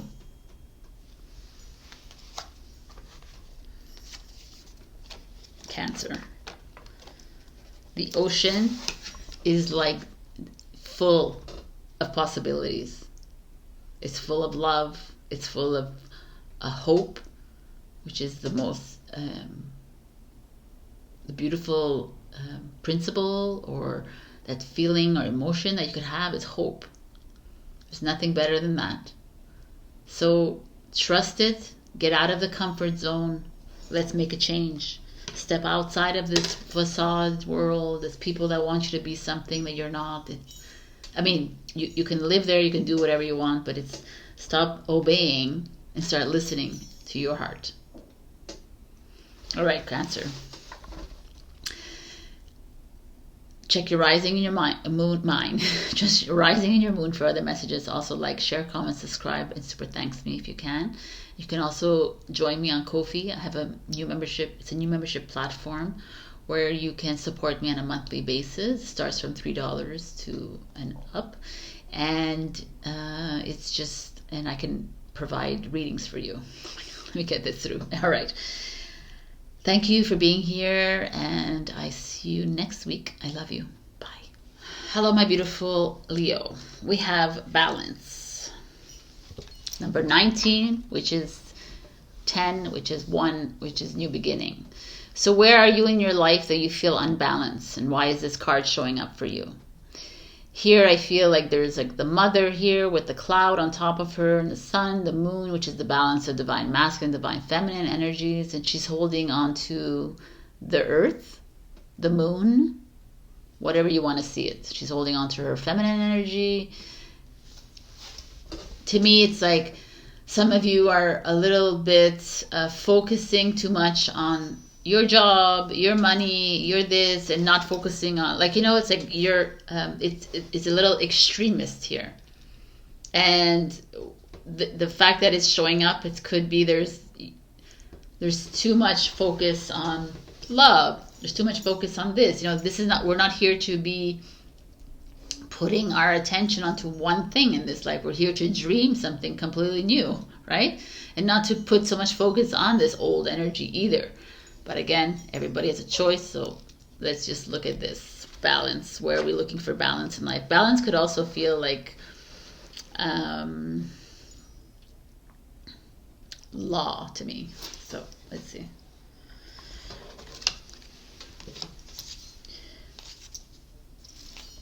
Just making sure. Okay, the Five of Pentacles in reverse. The Five of Pentacles shows up like it did for Taurus. And here it's in reverse. So the Five of Pentacles is your lack mentality, poverty mentality, like depression, not seeing things, being very extremist about things. And that's what I feel balance is also. When we are extremists, when we're focusing so much on not having enough money, not having enough of this, not having this, we tend to find ourselves unbalanced, obviously, in our life, and we tend to like put our focus maybe on things that are not worthy. Like, if you find yourself in lack, if you find yourself, it's because you need to be here. And it's challenging for a lot of, well, I need to make changes. I need to like I need to get a new job. I need to do this. I need to do this. I need to like put my money somewhere else. I need to put my money into investment. I'm afraid of retirement, pension. And this card is like, yo, you need to take a step back. Right? I don't know. I want to look. This could feel like some of you might be losing a job this next few weeks, or having a hard time finding employment, having a hard time finding money coming in. There's a little bit of a standstill when it comes to finances, when it comes to maybe some of you trying to sell your home. It's not going to happen. It feels very like pause, time for a pause. And the Eight of Swords in reverse. The Eight of Swords is this Gemini energy, this Taurus energy. This is like overthinking. Look, she's like trapping herself, like overwhelmed with thought. And it's like time to release that. Stop. It's like, Leo, if at all you're on this journey and you kind of understand a little bit of what this journey is about, that it's a kind of an illusion, like you're living in a simulation of sorts. It's all like created by the collective consciousness, because we're all like thinking of poverty and lack and this and fears and guilt and that. And then when you change your mindset, you start to see things differently. Like, that's kind of what's happening here. Very interesting. Let me see. And the Eight of Wands shows up, which is fast energy, communication. Like, let's say some of you lost a job, then you're going to find a job that's coming in, the one that's right for you. A lot of people see this as like the worst thing ever. Oh my God, it's not working out with my partner. It's not working out with my friends. It's not working out with this. Like, I lost my job. I lost money. My money went down. And then like something great happens after. And you're like, oh, it was supposed to do this. But we don't see it as that. We see this as like the end all and be all. And then we perpetuate the next worst thing to happen. Instead of trusting. The Eight of Wands is Sagittarius, which is your brother sign. And your challenge is the Five of Wands. So I really see the Five of Wands. It doesn't show it here. The Five of Wands is competition. It's personal struggle. It's struggle with other people. Like, to me, what all these cards here feel to me that you are in the process of reevaluating your life when it comes to money, when it comes to like your thoughts patterns, when the people in your life. This is a reevaluation of how you live your life, how like it's not it's more of a like stepping back and observing it and saying, okay, I'm not balanced in my finances, I'm not balanced in my like the surroundings around me. It doesn't feel like feels like there's something off. And I'm blaming myself, I'm blaming others, and I'm putting like I'm playing maybe victim here, or I'm playing like I'm blaming or I'm shaming or whatever it is that you're doing, and you're like completely putting yourself in a hole here. And meanwhile, the Eight of Wands like stop it, Leo. Stop in your tracks, please, because something good is coming out of whatever you're feeling that's not great right now in your life. Can you trust that this is here for a reason? It's here to help to make you pause and not focus on the lack, and not focus on the $0, and not focus on that. Can you not focus on that, Leo? Can you do us a favor and find a way to look at it as part of your journey? Say, okay, I'm supposed to be in this. I'm supposed to be like in this downward tempo, right? I'm supposed to be like maybe fighting with people. I'm supposed, like, you know, and it's like, what do you mean I'm supposed to be fighting with people? Maybe you are. Maybe this is like, people are supposed to be challenging you. So you can step on and say, okay, they're challenging me because don't really believe in me, and I don't really trust my path. So I'm gonna step back and trust it. I'm not gonna let what they say like bother me. And I know that the divine is taking care of me because I am the divine, and the right job is coming to me. The right amount of abundance is coming. The new is coming towards me. So I'm gonna trust it to come to me, and I'm gonna rebalance myself. So take this time off. And I don't even like. Do we need to reevaluate? Maybe not. Just take the pause. Let's see the advice. The child I was meant to be. All right. Look at this card. The child I was meant to be. I mean, with this plant growing, it almost feels like the child you were meant to be is the adult that you are meant to be. Pure, innocent, trusting, creative, coming up with ideas all the time, loving your life. Look at children. You know, we laugh at the child, oh, like they're not, but that's where we're supposed to be, right? Who says the child is like, we have grown up in a society where the children are like, okay, and the adults are smart because they went to school and they were programmed. That's all very good.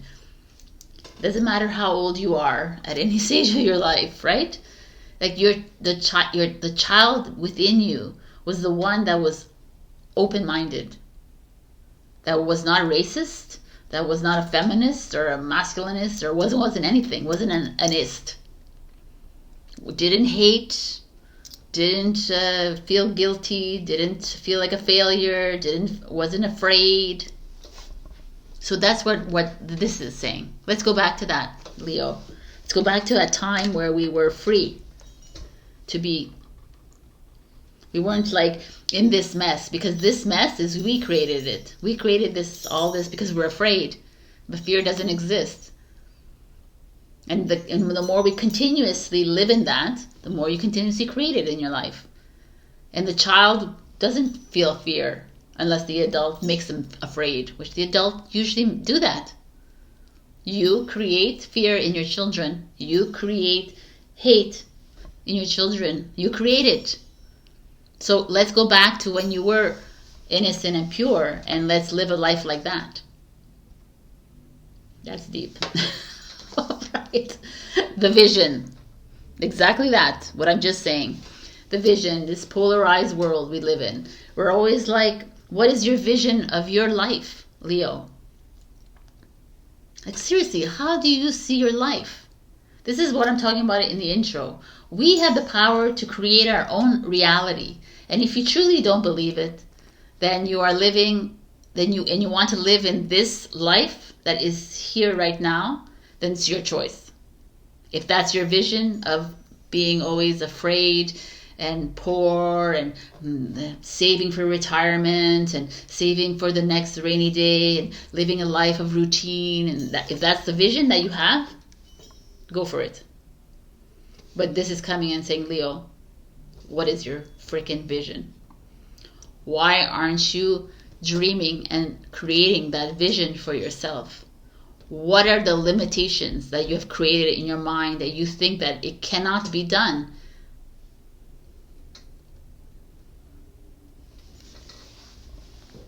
I love it. This is like Solve Polluti, 741 hertz. Let's see this beautiful.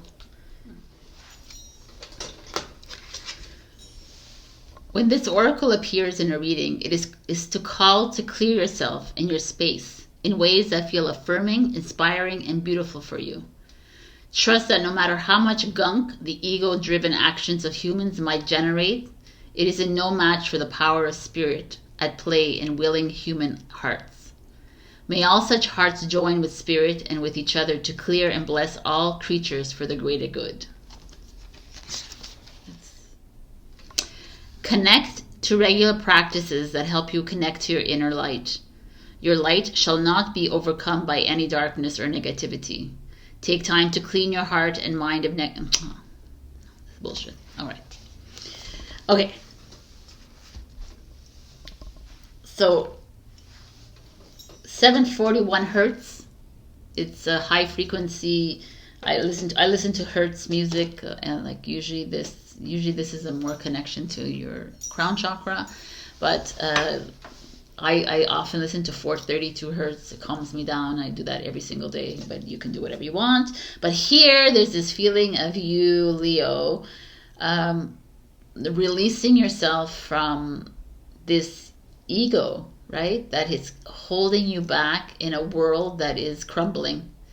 And it's time for you to make these choices in your life as to how you want to create this new world for yourself. And it's to find that balance within you. To me, if you are a female watching, you are divine feminine, but you have your higher self that is integrating within you, and it's a divine masculine. We're all integrating whoever's watching this, right? And it's like time to take advantage of this. And by creating by creating, dreaming, but also by trusting. Because what I see here is that something beautiful is coming your way, but you can't see it because you're so focused on the lack and the heartbreak and the grief and the sadness, and you're not seeing anything. So get yourself out of that. Trust that this was here for a reason. It's supposed to break your heart so that it could come back together again. Because this is just an experience. All right, Leo, this is your message of the week. Like I say to everybody else, I feel like my readings are becoming more soulful. And anyways, there's so many YouTubers out there that if you want to go to specifics about your jobs and that, you can go there. But I just feel like this is directed to a certain amount of you. Thank you for watching. These are deep readings. We're moving into new energies. I feel it. I've been hiding away in my little cave and enjoying it, but not because it's been deep. And listen to your body and listen to whatever messages you're getting. To me, the Eight of Wands here feels like things are coming towards you. You're just having to clear this from, trust that whatever is not working for you in this matrix, in this world, it's the right place for you right now. Like you need to go down to come up again. All right, Leo, I love you. Check your rising and your moon for other messages. Also like, share, comment, subscribe. It super thanks me if you can. Join my Ko-fi membership platform where you can support me on a monthly basis, and I will provide you with monthly readings as well. I love you, and I'll see you next week. Bye. Hello, my beautiful Virgo. We got release. To me, it was poignant when I saw this card for you because, like I say, I know there's a lot of Virgos watching that I know of that are my clients, friends, and it's a 27, a 9. It's like the end of a journey. Like you're coming to a place in your life, and a lot of you have been going through a lot of change in the past years. And we've come to a place in your life. You've come to a place in your life where it's time to be true to you. Enough serving other people around you that continuously challenge you, right? It's also this other part of you that is holding on to something, someone in your life that you haven't completely let go of. You said, no, I'm over him or her or it. I'm over this. but I'm going to hold on to it like the earth sign that you are. I'm going to keep it in a little compartment in my body or in my mind or my heart, because what if? And this card is like, let it go. There's no more what ifs right now. Let go of the what if, because the what if brings us down this gravelly road.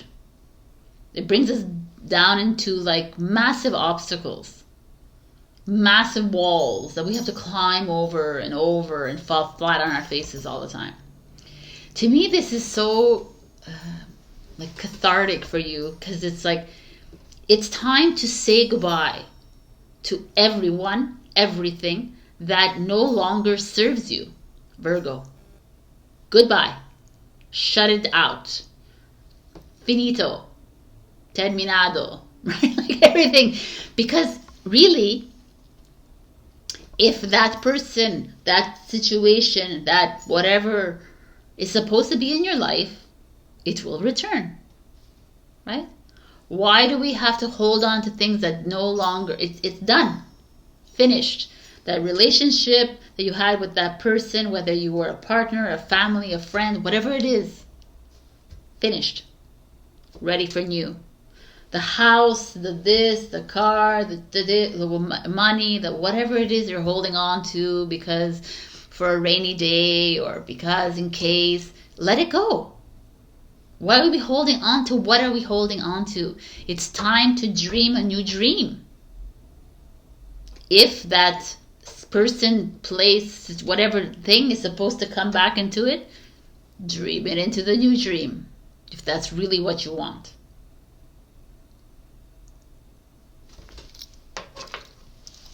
I love it. I just think that this is just poignant for everybody. It's like we always hold on to old, and it's like it's done. The Nine of Swords, just checking, it's in reverse.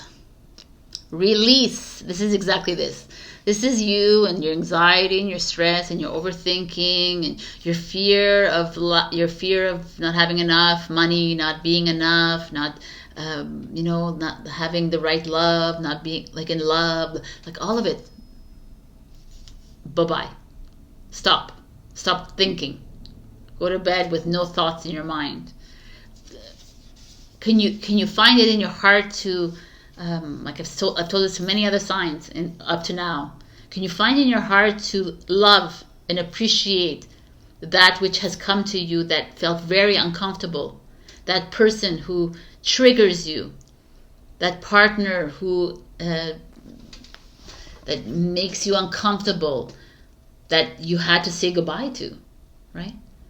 But they came in your life to show you your greatness, to show you that you can overcome and you are okay on your own and that you don't need me. We don't need anybody in our lives. We are perfectly capable on our own because we are all part of one consciousness anyways. So we're all really inadvertently helping each other out. But this need to be with someone or have someone on our side or have this is like blocking our path. And I'm not saying this to everybody to leave everybody there. Like if you're in this path and you're loving and accepting your partner for the way they are, then beautiful. If this partner of yours or friend or family member is like triggering you, is constantly triggering, is something to pay attention to. Definitely. Because they're there to show you something. This Nine of Swords is release. Five of Wands. It's like what I just said. Struggle. Competition. Fighting. Tug of war. Always like, they're on stilts, so it's never really balanced. So whatever this is in your life, you are in a struggle mode right now. You are fighting with your mind. You're fighting with people, with whatever situations. The Chariot. Know that it's here for a reason. This is very much like the Leo energy. The Chariot is like you're ready to move into a new home. You're ready to travel. You're ready to move into success within your life. You're ready to move on to the path that was destined for you, but you need to release.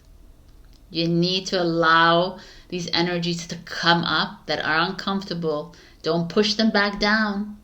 Don't keep them in that compartment of yours that is safe. No more safe.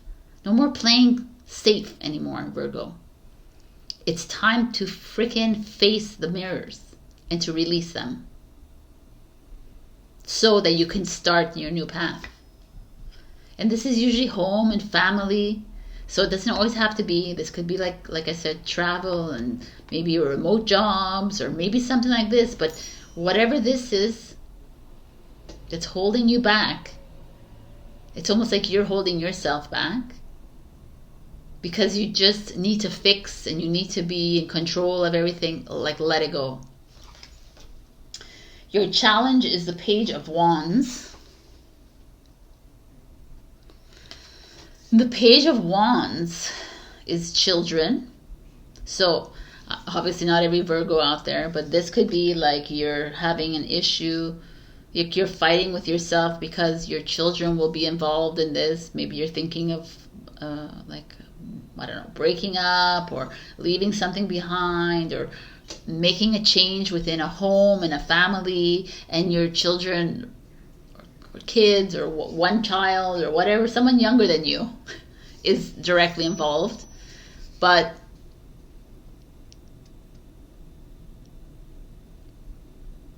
this is you and this is your path. You need to do what feels right in your heart. The Page of Wands is like a Sagittarius, Leo, Aries energy.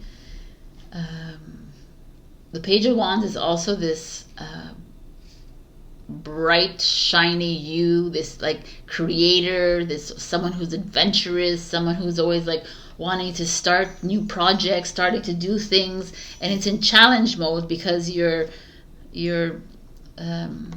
put that aside for now because you're too much in your head and thinking about how this is gonna, let's make this life better for them and them and them and them, but who cares about me, right, kind of thing.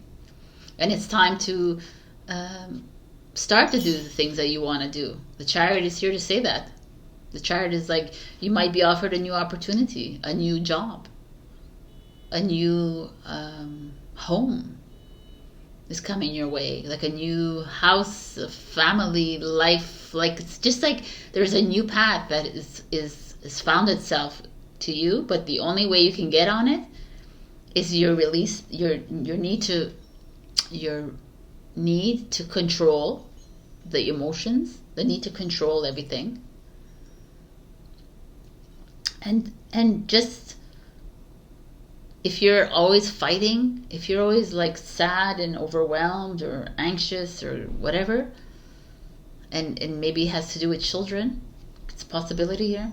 It's not, or someone younger than you that's constantly triggering you, inciting you, whatever. Pay attention to this, because they could be triggering you to move out of something that is keeping you down for the longest time. I don't know, Virgo, there's something new coming your way and it's time to pay attention. Your advice is envious gluttony.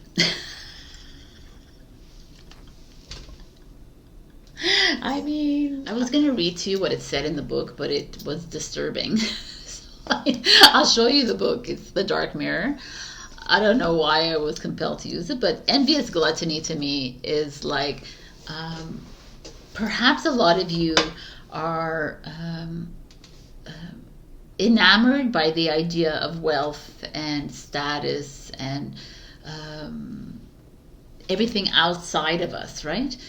And this card is showing us like that's not necessary. This is not where we need to be in our lives. We need to not be like focused on that unless this is what you want, right?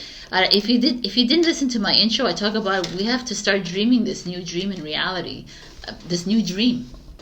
And if your new dream is about the facade life, about having the homes all over the world and having all this and traveling and having a lot of money to buy whatever you want and restaurants and this and living the grand life, then that's what this card is. And it's like, that's not where we're going.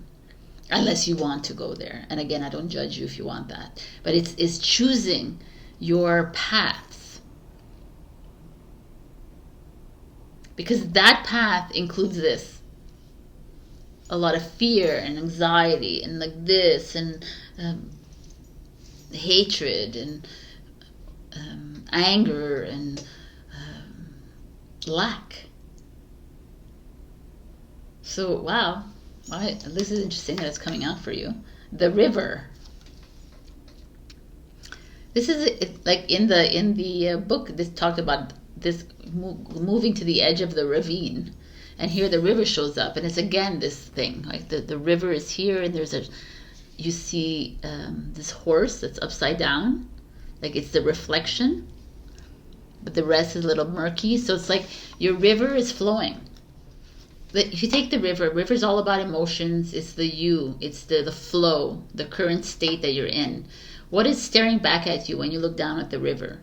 Is it this beautiful horse and this stallion, or is it very murky? And like, it's time to really look at your life really right now. And why is this release showing up?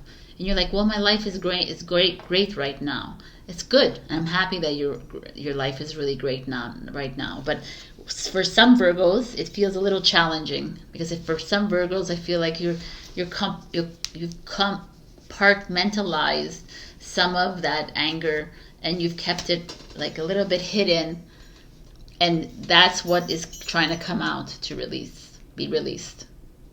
Like, you need to be fully bare right now, fully in this flow state. To be in flow state is to be completely in love with you, in your life and everything about it, and not be like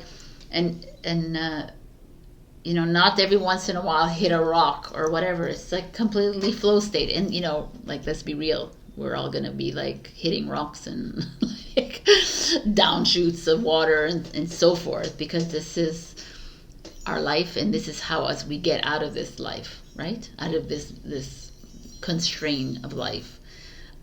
I don't know. I'm just seeing something very interesting happening for you, Virgo, and it's been happening for a long time, and it's like you releasing yourself from the outside facade and really trusting the flow, because something great is coming. I really feel like some of you are moving, by the way. It's coming up. The 7 blessings of Eve. Number 7 is your card, with this Kundalini rising within us, which is beautiful.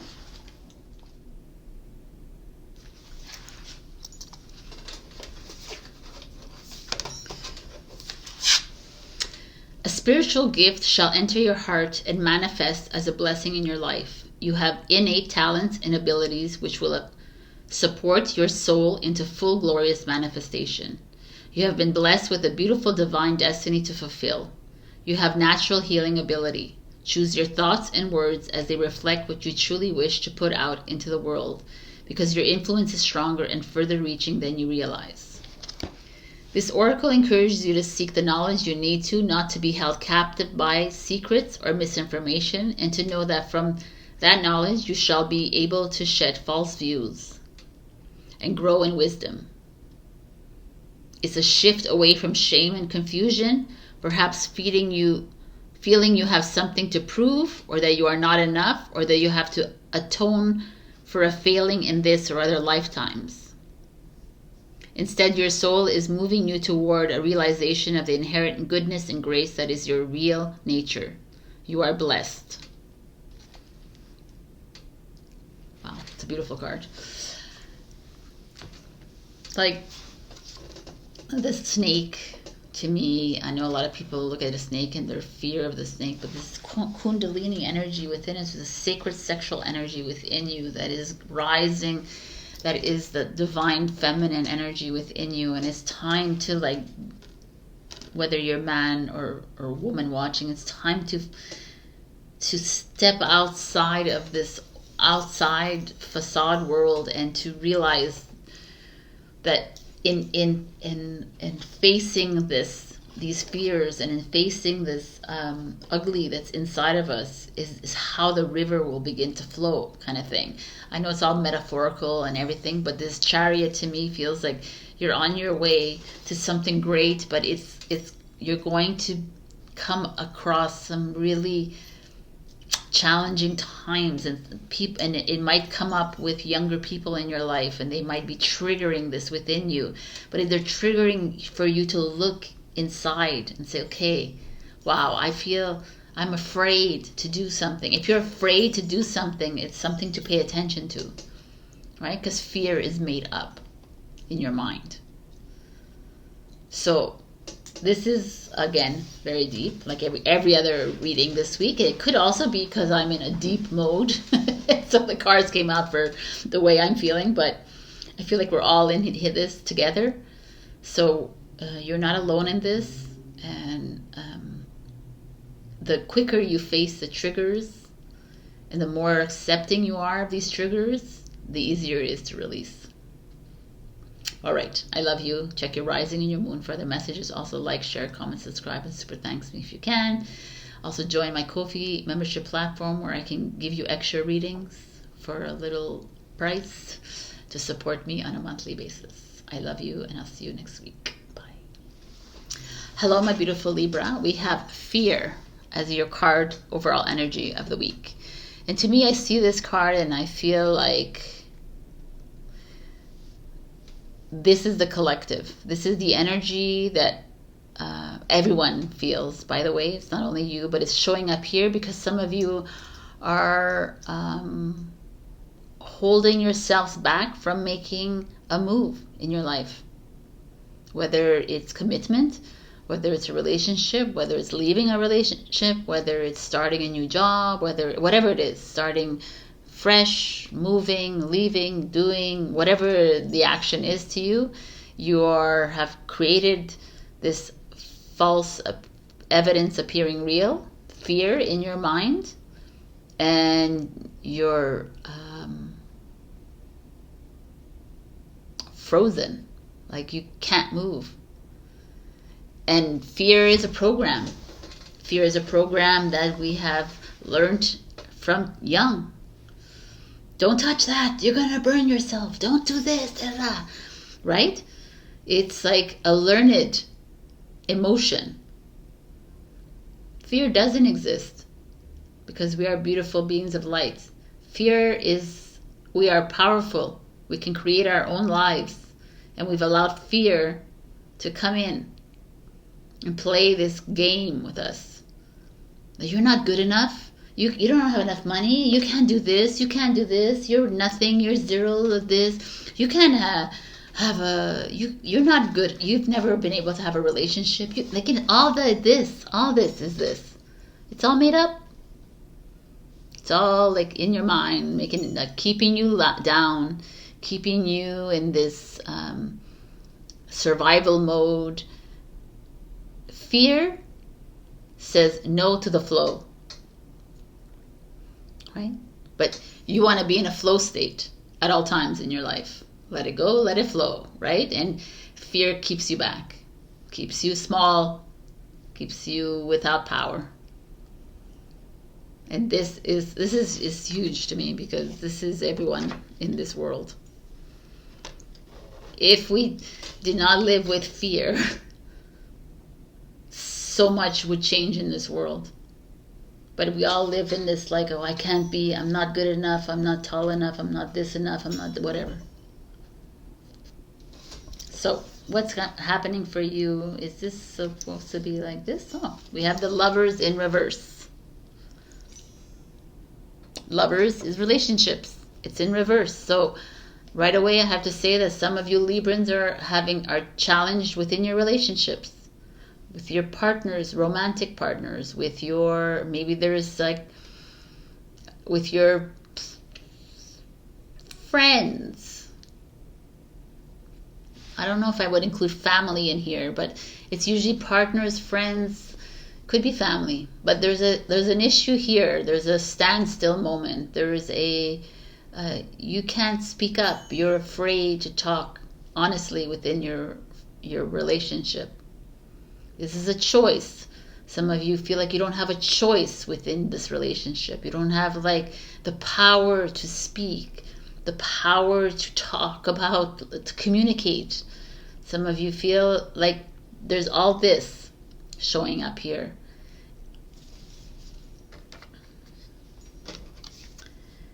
The Mother of Swords, so interesting. It's the Queen of Swords, which is the truth speaker. And the Queen of Swords is showing up is here. Maybe you need to reach out to someone in your life that can be more honest about this relationship, about your fear. This could be you channeling. This is you, by the way. It's Libra energy. This is you channeling yourself and saying, okay, why do I remain in such discomfort? Why do I feel like I need to stay in this partnership, relationship, friendship? If I feel demeaned, or if I feel like I'm a bully, or if I feel like I'm judged, or I'm judging, or whatever it is, right? If it's like laced with fear and guilt and all of it, the Queen of Swords is like, what the F are you doing, Libra? Why are you allowing this to happen? Why are you allowing yourself to be that aggressor or that passive one? Right? Is this the life that you want to lead? To be like forever the victim within the relationship? To be the aggressor? You know, like all of it. It's all of it to me. And the challenge is the Ten of Wands. So to me, the Ten of Wands being the challenge is like, you're okay. You're okay with carrying all of it. You're okay. You're okay with being a victim. Okay, well, it's okay. I'm going to carry all the shit. I'm going to carry all the heartache. And I'm going to help everybody. I'm going to just pile on all the problems within this relationship. You know, it's not his fault. It's not her fault. It's not this. And it's all the excuses. And you're going to pile them on. And the Queen of Swords like, I don't think so. Are you for real right now, Libra? We know that your house is in the 7th house of relationships, but I think it's time that you step a little bit outside of yourself here and realize that the only reason you're taking on this is because you're not comfortable with facing up to the mirror and the projection or your reflection, or you're like living a lie.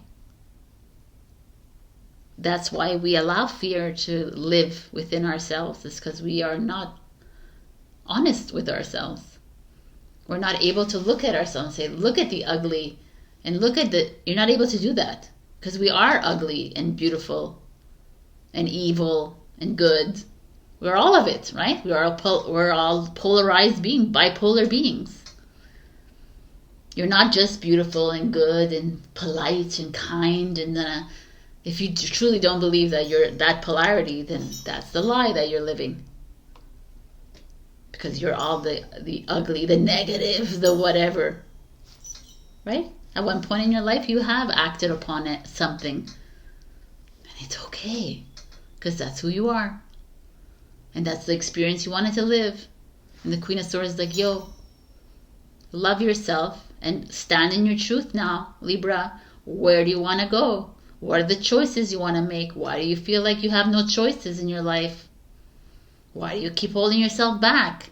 Why are you lying to yourself about this relationship or whatever it is?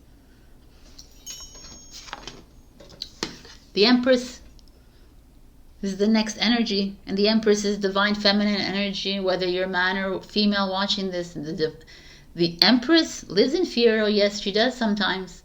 But she's like, knows how to love herself and nurture her soul. And she can realize that she's in fear mode, and she can realize that she's lying to herself. And she's going to step back and say, okay, as much as I'm here to nurture everybody in my life, I got to nurture me first. How does the Empress, the Queen of all queens, remain the Empress? She has to learn how to love herself 100%. And in loving herself, she has no fear of the outcome. She doesn't attach to any outcome. She doesn't attach herself to the emperor. So I feel like there's something here going on with you guys, and it's choices that you're making that you're not making within relationships, within your truth, within your soul. Like there's things that you're afraid because you're gonna hurt somebody, or because you're gonna like they're gonna think badly about you, or they're gonna. And the Queen of Swords, like, who cares? Who cares? You can't carry other people's troubles. You can't carry other people's faults and weaknesses, and that you have to carry your own first. You got to love your faults, your weaknesses, your strengths. You got to love everything about you. You're not here to carry anybody else's. That's not where relationships. I know they want to tell you relationships about you taking on everybody else's problems and harboring them and helping them and healing and curing and whatever. You're not here to do that. You're here to be completely truthful about yourself and love yourself. And you attract that which you love within you. And if you love every single part of you, then that's what you will attract. But if you attract a wounded bird, it's because you are a wounded bird. We are all mirrors. So this is really, for lack of a better word, I keep saying it's all deep. Bride in a cage. Creepy. Anyway, I hope you don't get nightmares from this. But bride in a cage is the same idea as this. I'm going to put it here. It's the same idea to me as this lover thing. This lover, or it's you're married to your partnership. You're married to a vision of how life should be. It's okay that I take on everybody's problems, and it's okay that I am the healer and this, and I'm in a cage. I'm imprisoned by everyone else's emotions, by everyone else's reactions, by everyone else's, and it's okay. I'll take it. And they're like, no, it's enough, Libra. Because how do you heal? First of all, you can't heal yourself if you're too busy healing other people. And nobody needs to be healed by you or any other sign or me. We're not here to heal other people.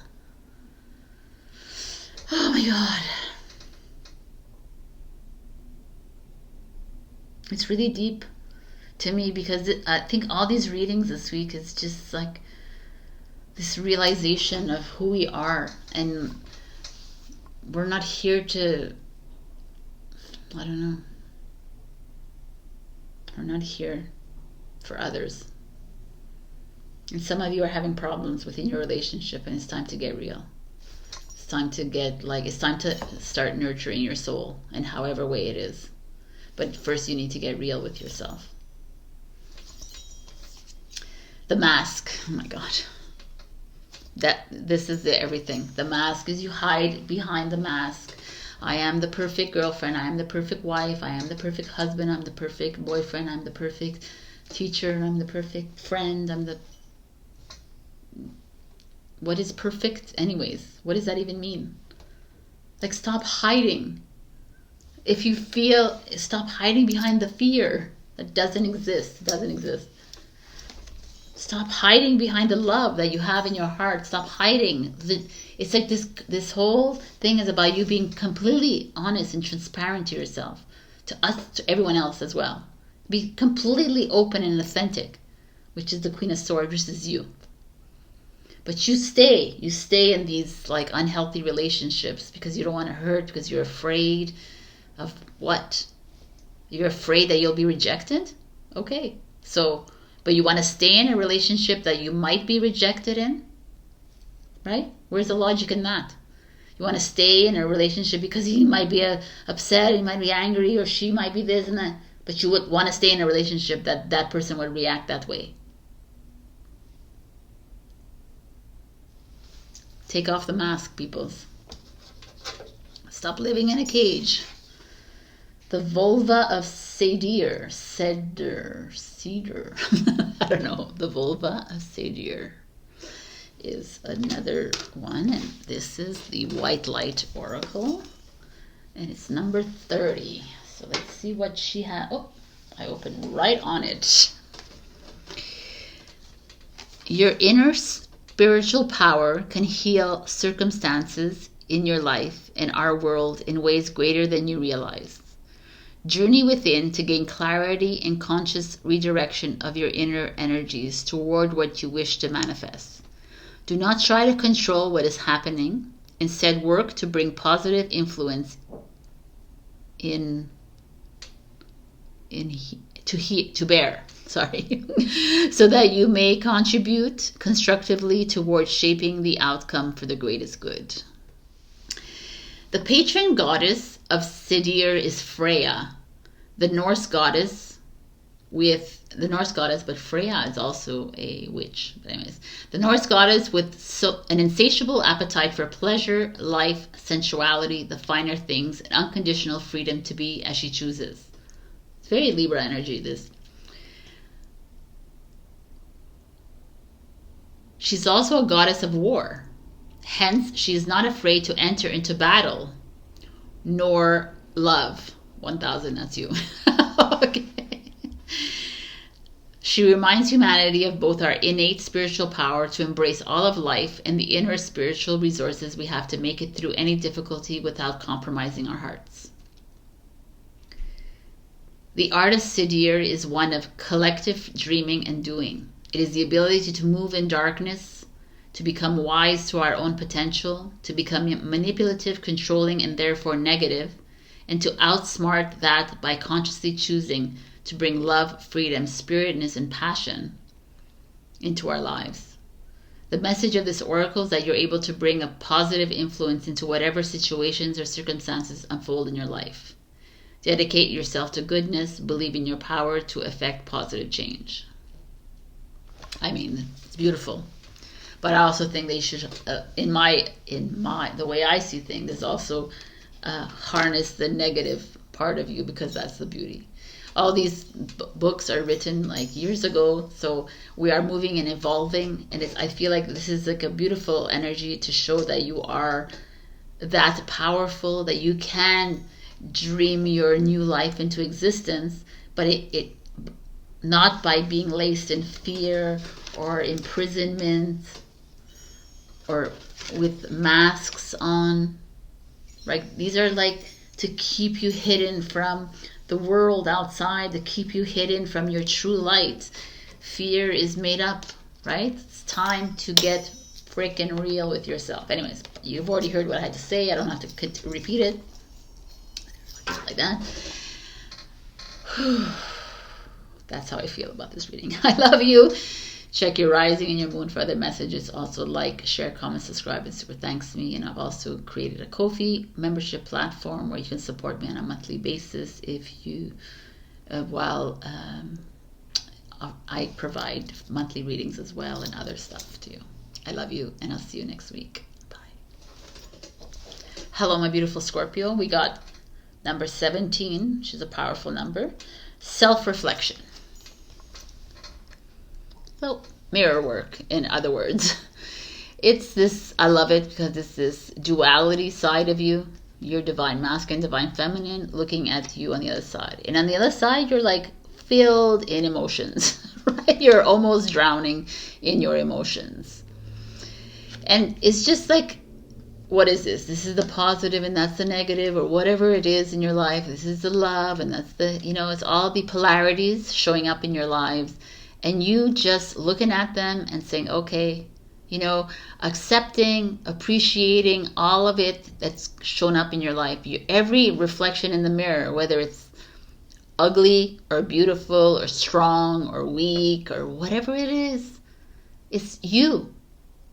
It's all a part of you. It's like owning up to who you are. And if you think you are just a love and light being, then what was the point of this experiment? Why are we here on this earth? To learn that we are exactly who we are?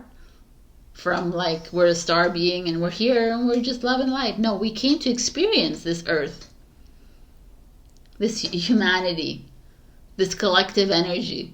It came to experience the power struggle, the power, the bankruptcy, the wealth, the everything. We came to experience it all. So here, as you are looking at yourself and you're maybe looking at a part of you that's ugly, love it. Love every single part of it. If you are stuck in bed right now and like feeling all the feels, like honor it. Honor that your body needs to purge. You know, how do you think your mind purges? Is by the ego saying, bringing on all this, the crap that they have been in your life. Oh, you're an idiot, you're stupid, this, da, da, da, all the self-doubt, all the... How do you think your emotions purge?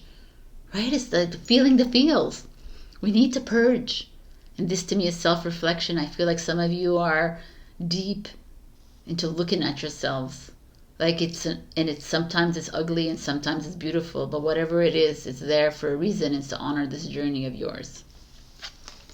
So I'm going to warn you, I can tell you, Scorpio, that these readings have been really like very internal and deep, and it's probably because of where I'm at in my life, and it's a reflection of me too. So get ready.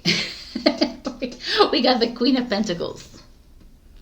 The Queen of Pentacles is like you, maybe some of you wanting to start a new life, starting a new business, a new venture, leading the way kind of thing. Could be a mother in your life, someone, an older woman, a divine feminine energy in your life as a mentor, someone that is industrious, resourceful.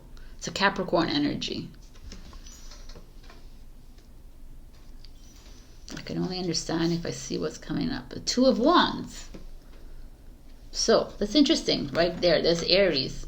This is like either you having to make a decision in your life. Do I move here? Do I start this new project? Do I finish my year in school, or do I start a new school somewhere else? Do I, like all these, I don't know why it's coming to my head, but whatever. Like, do I get a job? Do I continue my life this way? Do I sleep all day long? Right? It's all these things. But with the Queen of Pentacles, it feels almost like about work and school and home and that kind of very like those areas of your life. But let's see. Oof. The Two of Cups is your soulmate energy.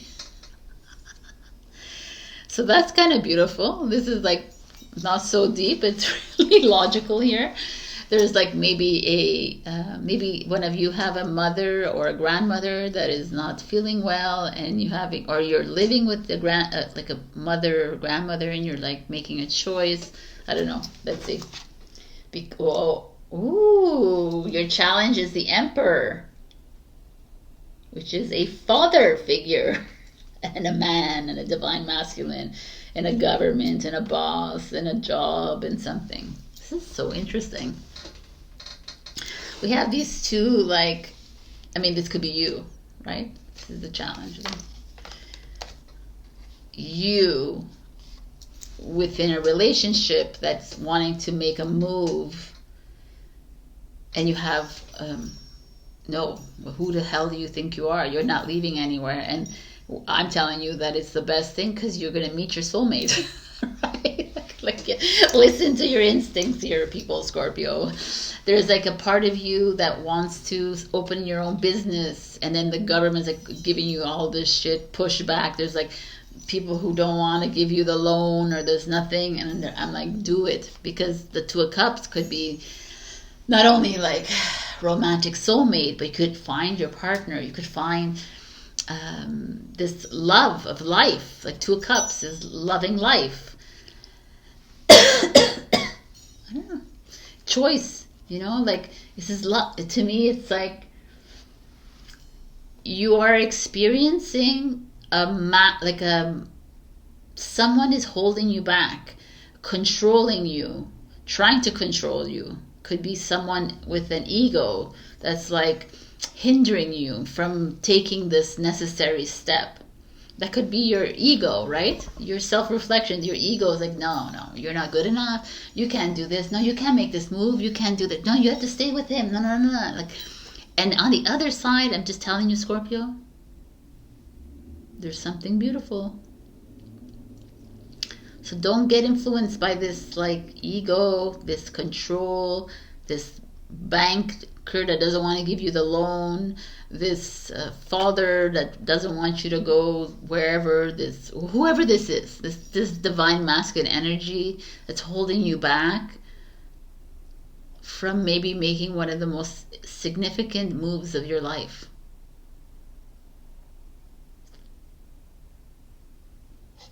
Because this is a soulmate energy. Like I said, it doesn't always have to be romantic. It could be, it's part of your contract, but this is a beautiful thing that's coming out of this kind of control ugly thing here, which I say ugly is beautiful too, but it's kind of holding you back. You know, these are both Aries energy, holding you back from making, like, and it's fear here. And don't give in to the fear, and don't give in to the doubts, you know, don't give in to that. Go and reach out to someone that's like that you highly esteem, that's someone a little bit older than you that will help you. It doesn't have to be older, like could be like a few years, whatever, but she feels older, like a mother, grandmother or something, a teacher or something. I feel like, or it's you tapping into your this energy of knowing, right? The queen is the queen for a reason, and not falling for this, whatever this is, because you know it's an Aries energy, fire energy. It's someone that could be swaying you and charming you, but you have something else coming in, and you got to trust that. Trust it. Wow. Okay. You have today for tomorrow. I kind of like this. Look, it's like, again, this like you and you reflection. And today for tomorrow, what does that mean? It's like today you do you live in the present moment, because tomorrow is like a result of what you do today.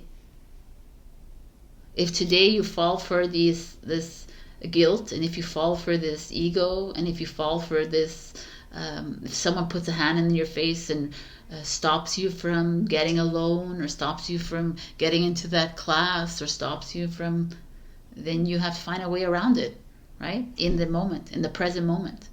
Don't fall for this. This is amazing, Scorpio. Don't fall for this, because this is coming, which is amazing. Anyways, I love it. Okay.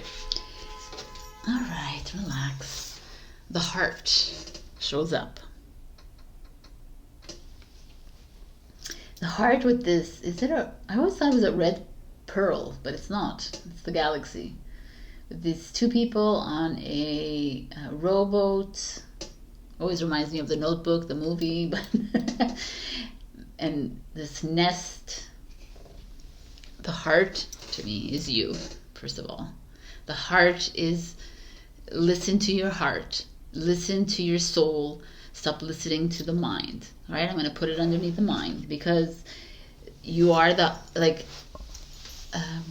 your mind and your ego will keep you in the tomorrow world, saying, if you do this today, tomorrow you're not going to have money, you're not going to have this, you're not going to do this, how can you think of this? Then it keeps you in this outcome future that we're not here to attach to this outcome, right? So it's like, how can you look at your reflection right now and say, okay, yeah, I made these wrong moves, I took these detours, and yeah, maybe I listened to this, but you know what, I did it for a reason. I was supposed to be directed here. I need to come here because this was waiting for me at the end. Like true love, or my heart, my soul. Like it's like, just I feel like that you're going towards you need to be careful. I'm saying is be cautious of anyone who tries to crush your dreams. anyone who tries to break that mirror and crush your heart a little bit.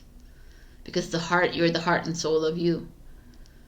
And there's something beautiful waiting for you at the other end of it, of this, whoever this is for you. Could be a customs officer, could be like border patrol. Like, I don't know, like I'm thinking of all the scenarios. It could be whatever, like someone like saying, no, you can't come into the country.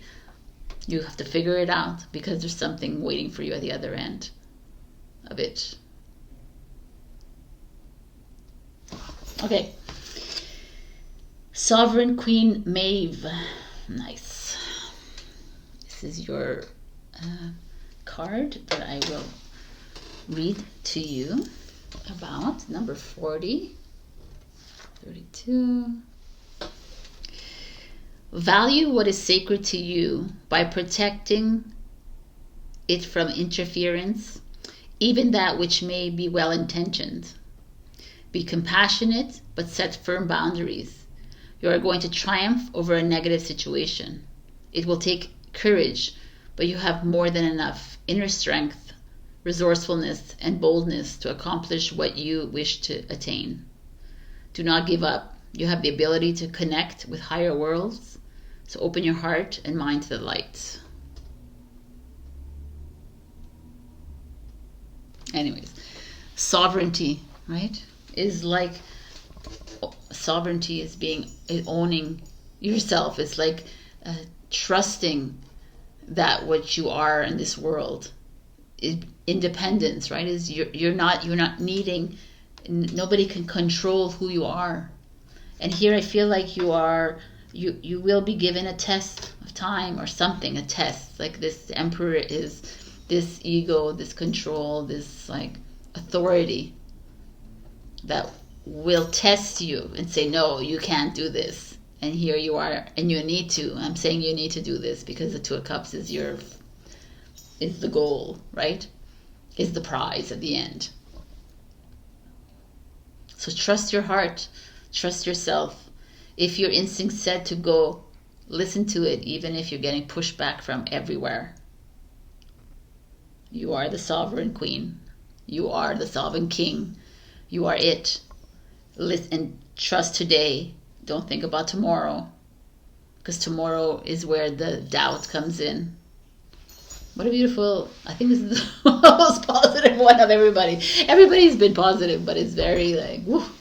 All right, my beautiful Scorpio, this is your message. I love you. Check your rising and your moon for other messages. Also like, share, comment, subscribe. It's super thanks me if you can.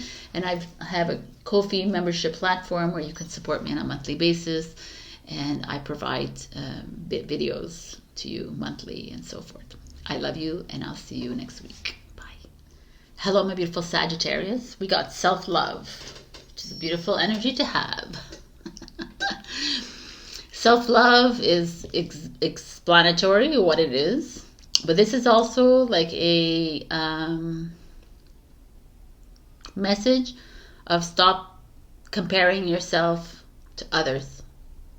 Stop. I am not skinny enough. I'm not rich enough. I'm not successful enough. I don't have as many followers as everybody else. I don't have this. I don't have this. I'm not this. You know, just love who you are right now.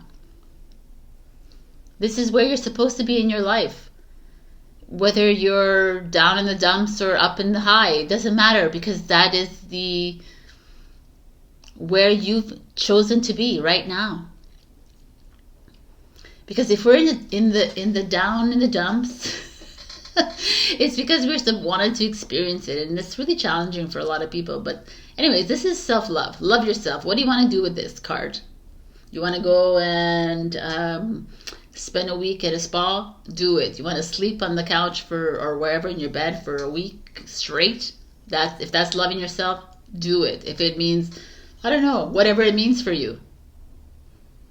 How will your heart be happy?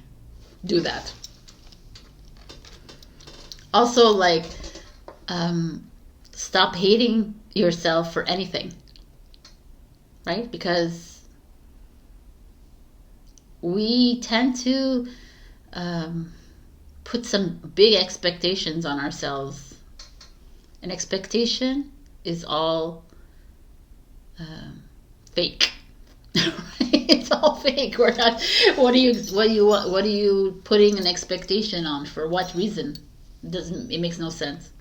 So we have the King of Cups, which is a Scorpio energy, which could be someone in your life, a man that comes in with a lot of love to give you, or it could be a female. It could just this energy. It could be you that's sharing his love or sharing your love, or being very mindful, but more heart-centered, right? Being very heart-centered. King of Cups energy. Let's just see. It could be a father energy around you, or a grandfather energy with the Two of Swords energy. So what does that mean? Okay, I'm going to turn them all over. Oh, you have two cards here. Oh, yes, I remember now. All right. We have the Seven of Swords and the Fool card showing up here. What's the future cards? So what do I see here? And then the challenge is the Death card. What a really good Death card, eh? That's okay. So what do we have here? We have someone who is in your life. It's a King of Cups that's loving, that has a lot to give to you. It's you who has a lot of heart. You have a lot of compassion. Whether it's you or someone else. But the Two of Swords is you're at a crossroads right now in your life. You're afraid of making a change. The Death card is your challenge. You're afraid of making a change because you know that if you do, if you choose to leave behind this King of Cups, or whatever the choices you're making, you're ultimately full of love, right? Your spiritual soul that's full of love. This choice will create the Seven of Swords energy.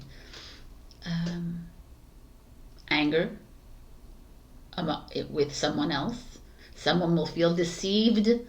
They'll feel like you have betrayed them. They will feel like, like disowned, disempowered. It's like an interesting energy, the Seven of Swords. But the Fool is like, it's okay. This Sagittarius speaks of the self-love right here. This to me feels like you are the King of Cups right now. Let's just say that you've given your heart and soul to so many people around you. Your family, your friends, your partners. You've done a lot. You've maybe overextended yourself sometimes. And the Two of Swords comes in and says, okay, so are you done now? Are you done over giving? Are you done with your over generous heart? Right? Are you done spiritually leading people or enlightening people or whatever this is? Loving. Sharing your emotions. And you're like, I don't know yet, because the Death is here, which is change. And you're not ready. You're like, I don't know if I am. I don't know if I want to do that. I don't want to, I feel like I need to be doing this for people. I feel like I want to do it at a soul level. I feel like it is in the universe, or God, or you, your future self. It's like, no. Yes, we need you to love yourself fully. Self-love is all about that. But self-love is not depleting your energy. Right? It's not making you empty. It's not like emptying your heart to give to someone else. It's not about that. It's not about you handing over your life to someone else. Right? It's about you honoring your journey. And what I see is that when you do start making these changes, that's uncomfortable for you, because it seems very uncomfortable for you here, you will cause some deception. You will cause some people around you will not be happy with this choice that you've made to turn your love towards yourself. Too many here have chosen to extend their love to every single person, and to I still will. I'm not. You can treat me like a piece of shit. It's okay that you're doing that, but I still find love within you, and it's fine and it's great. But no, because everything that comes to you is a message. It's like, why do you keep hating yourself and loving everybody else?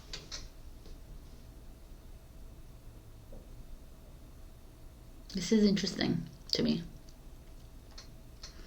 This could be someone else coming in and sharing this love with you, and you're still at a crossroads, and you're staying with someone in your life because they are so loving, they're so compassionate towards you, and they're spiritually elevated, and you want to stay with them, and you know deep in your heart you need to make this change. And you know deep in your heart that you need to walk away, and you might make them feel bad, and you might make them feel like worthless, and you might make them feel all the feels, but you need to do this.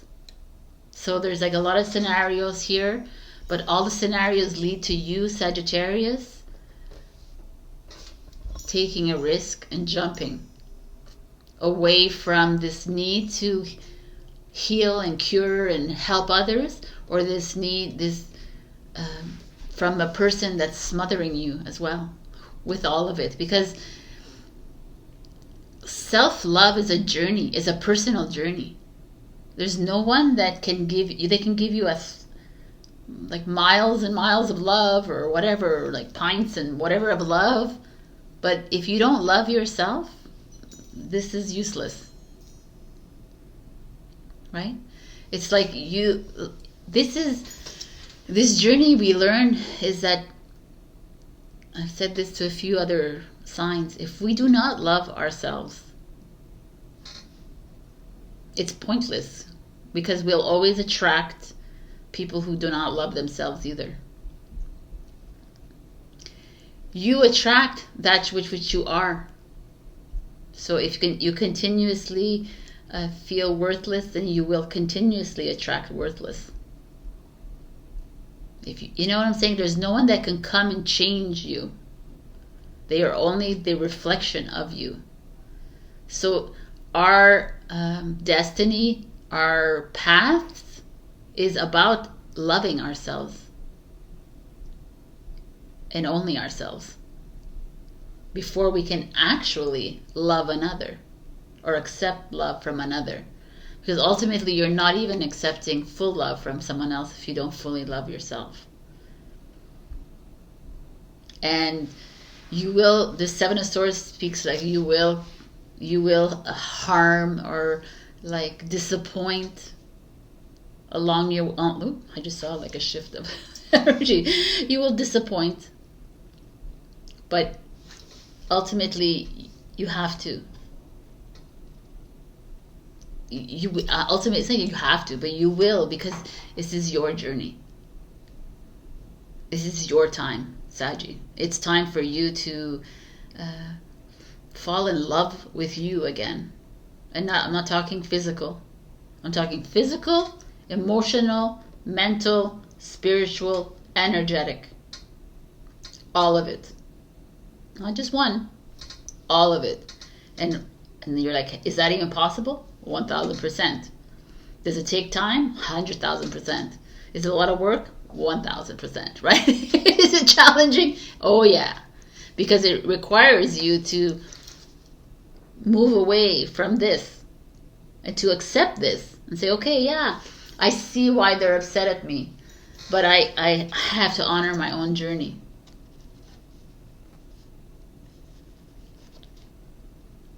Saggy, this is wow, beautiful one for you and for me. calling the storm. Yes, we are.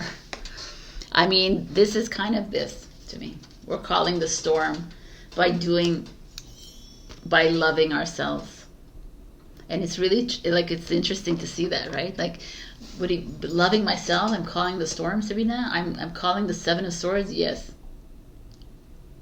Because you know how uncomfortable it is for someone to be completely in love with themselves? Like, you kind of understand this kind of energy, right? Like, when you're around, like, let's say a Buddhist, right? Or a monk who's completely centered and not caring and not attached to anything, they give a different energy because they don't care about you. And it's not because they don't love you, but they don't care about your opinions because they're not attached to any of that. And the human is attached to that. And this is where we're all headed. And yeah, that means calling the storm. That's the storm. This is the tower moment, right? 2023 was a tower moment. In 2024 is the strength card. We are the star card. It's time to shine. And when we shine our light, oh yeah, we're going to trigger a whole bunch of people. We are. But we need to continue on the journey. Wow. The pilgrim. Wow. The pilgrim is the wanderer, the nomad, right? The pilgrim is like the one that like knows that they need to take the road less traveled. They need to go. Like, this could be also some of you have to travel. You might not need to leave. You need to go and move somewhere else, live somewhere else. And maybe that's what you need to see yourself again, right? You know, I'm never a proponent to run away from your life because it's going to follow you anyways. But this feels like being a pilgrim of your own life is being like detaching yourself from the home and the relation as a pilgrim, right? She's like, or he is moving away from their home and wandering the lands, right? And you can wander the land within your own home, but you're not attached to your home base. You're not attached to your bank account. You're not attached to your financial status. You're not attached to the power. You're not attached to the relationship. Wow. And it's a 20, which is beautiful because it's a judgment card. It's the awakening card. And we have this amazing tiger. Yeshet Sogyal. 333, people. That's the frequency here. And the card is 33. Yeshet Sogyal. I'll read to you what that says. But tiger is being a freaking warrior, people. Tiger doesn't care about anyone else. Let's see what the tiger has to say to you.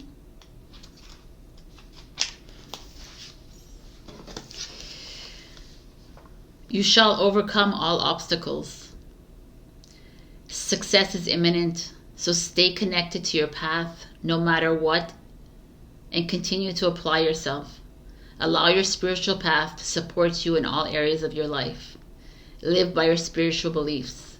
Seek out the support of your spiritual brothers and sisters for help when needed, but also trust that you are intimately and directly connected to the powerful divine light within. There can be a dramatic healing breakthrough when you rely upon your spiritual connection. Wow, that was deep. Okay, whatever. I don't like any of that. To me, this is just like the prowess. You know, the tiger prowls through the night and knows his place and knows her place and trusts her instincts. Anyways, whenever you get like a feline, to me, it's like success on your travels, success in the next step of your life. It's like loving yourself, the self-love card. I just feel like there's something coming for you, Saggy. You're calling the storm. And the storm is maybe not something that you are ready for, but get ready for it and get ready for resistance from others.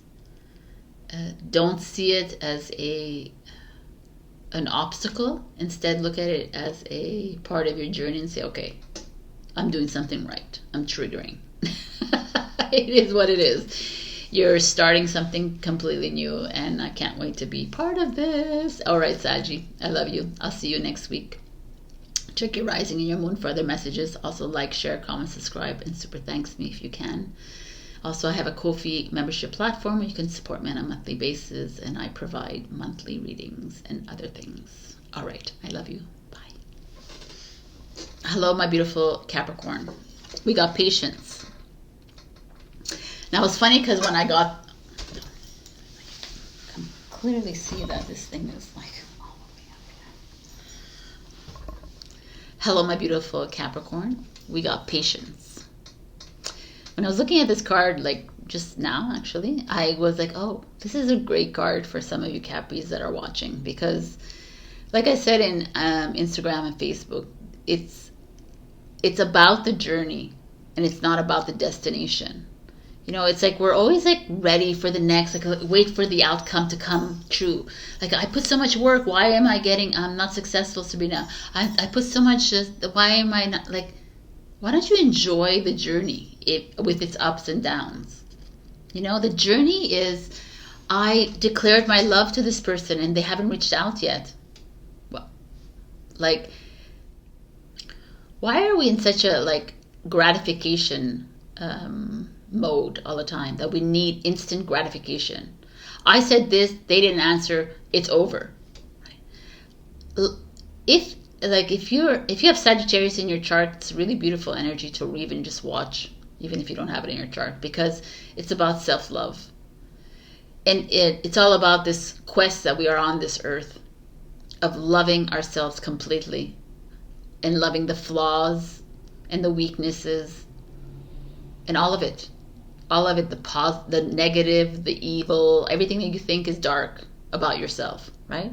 Loving every single part of you, your anger, your impatience, your everything, and being patient with it and saying, okay, it's not how I imagine it to be. I've created this box, and this is how I work hard, I expect a raise. I work hard, I expect this. I do this. I give so much love to him and her, I expect this. This all expectations that you've created is false. It's false hope. Because really what you are here to do is just love your journey. Live life every moment of the day like you're living life to the fullest. Not because I need his approval, I need her to admire me, I need them to say, oh, you're doing a great job, I need them to give me compensation, it's like we're always waiting for something other outside of ourselves instead of just freaking enjoying this journey. Just love it. Love every moment of it. And if you're putting your eggs in a basket of hope for like a man or a female to fall in love with you, or someone to admire you, or someone you're looking for a reciprocal like how you treat them and you expect it back. It's expectation, right? So this patience card comes because maybe some of you have to be patient in the life that you've created for yourself, but also just live, enjoy the path. When we put so much clout and on outcomes, we lose the whole like journey. Because you're like, well, this didn't happen, so I gotta change it, It's like, just allow things to be. If someone's gonna reciprocate their love to you, then it's gonna happen. But if they're not, then it's not supposed to happen. And why would you want to wait for it? And why would you want to change it around? Like, why are you like trying to change an outcome when it's come back and it hasn't felt good? So like, let it be, and let's move into something new. Also, allow things to happen on in divine timing. Why are you rushed? Well, because, no. That's just like forcing the outcome. Ace of Cups. New love coming your way. New relationship. A new bond. A friendship bond. New, if some of you are trying to get pregnant, it's pregnancy. It's new job. New path of abundance. Money. This is a beautiful card. It's Cancer, Scorpio, Pisces. Wow, look at this. The Ten of Cups is happiness. It's family. It's like fulfillment. All your dreams coming true. So I don't know, like literally, if some of you are trying to get pregnant, this is very positive right here. Very positivo right here. Maybe your hopes and dreams of having a family are going to come even earlier than you expected. And the Page of Pentacles is that future card, or the final card. And I'm going to show you the challenge, which is the Queen of Pentacles, which is you. So you are your challenge. The Page of Pentacles is a new job, a new opportunity, a new way to make money, a new, could be someone younger than you. It could be having a child, right? Page of Pentacles could, if this is the case, it's a Capricorn, Taurus, or Virgo energy. It's like pretty clear here. But you are overexerting yourself. You're trying too hard, Capricorn. There's something new that wants to come in, whether it's a relationship, a family, a new something, and it's like it feels really good, by the way. This new job, this new breakthrough, whatever it is, it wants to come in. It's ready. It's divine timing right here for all the Capricorns. Except you're the challenge. And to me, that means that you might inhibit it from coming because you're impatient, because you don't trust. So stop being in your mind, Capricorn, and allow this beautiful energy to flow right in, because it's like here. There's nothing like ugly or whatever. Ugly, again, I don't want to say that word, but there's nothing like, it's glory here. It's like Ace of new love, new beginnings, new family, new babies, like new businesses, new business ideas, new jobs, new opportunities. I can't even, like, what else is there here? New home, new family, new everything. Like, it's really gorgeous. And yet we have the challenge of you. And it doesn't have to be you. It could be like a mother, a mother energy impeding this, someone's mother that doesn't want you to have a baby, doesn't want you to start something new. It could be a grandmother energy. It could be a woman, a boss energy if she's a female. It could be or it could be a man, but it's like mostly female queens, right? It's this like someone jealous of all this beautiful that's happening for you in this life. I feel like it's you, though. I feel like you are, okay, it's coming, Sabrina. So when's it's gonna happen? I need to know a date right now, Capricorn. I need to know everything. Like when, and it's like, no, that's not the way it works, Capricorn. It's not a when. It's a trust. Trust that this relationship, this job, this home, this family, this travel, this whatever it is coming in for you, this new opportunity. Trust that it's going to make you very happy. You're going to feel very satisfied in your life. We need you to trust. Can you just trust it, though? That will happen. We're not giving you a when. Can you take that step back and allow that to just come in and flow in? This is Ten of Cups. It's a Pisces energy. These are the earth signs I just told you about. So, like, you could take the whens over here. But, again, I feel like the universe is like, Capricorn, you've stopped the hard work. Stop the the limitations you create for yourself. Stop your boundaries that you always put for yourself. You say, this is what I have to do, and you have like these high expectations that you put on yourself. We need you to be patient. We need you to trust. We are bringing in, this is beautiful energy, by the way. We're bringing in some, like a beautiful path is opening up for you, and we need to just trust it. No need to do other things in your life. Like no need to like continue the IVFs or whatever it is. This for you, for people who are having babies. Trust that the canal will open. Right? I don't know. This is like kind of beautiful. Kinda. Obsession. Wow. You know, they're just scary cards, but this is kind of interesting. Not kind of. What the hell is my kind of? This is interesting because this is this. This is people who are obsessed with having a baby, obsessed with being in a relationship, obsessed with being the best in their job, obsessed with having the top role, the VP, the CEO, the CFO, being that top person, having the best business, having the best, being the best, being the top student, the best girlfriend, the best boyfriend, all of it. You know, that's the Capricorn energy. And stop obsessing. That's what this is. It's like it's enough. You like being the best of everything is just living in this fake world. There's no best of everybody. Everybody's the best.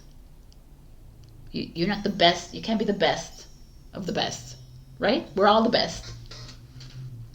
If we all like think that we have somewhere to go, like we have to climb a higher ladder to be what? Because really, all you need to be is happy in life. But if you're always striving for better, you'll never find it ever. Because you'll always want more. And that's what this is about. It's like stop obsessing. And just trust. I love it. The storm is upon us. I love it, the storm. I mean,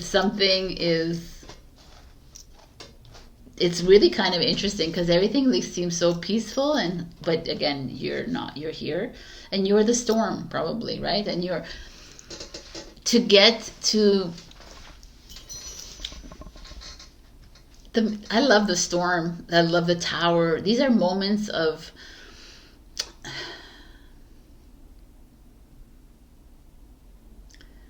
These are moments of like the detours and the obstacle in the road and this like slap in the face and this like, no, you're not good enough. No, you can't do this. And you're like, oh, why the triggers and the blocks?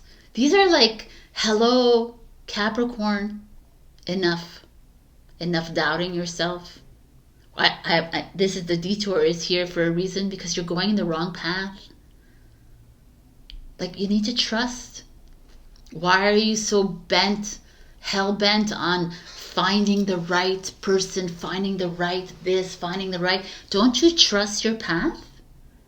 That's all we want.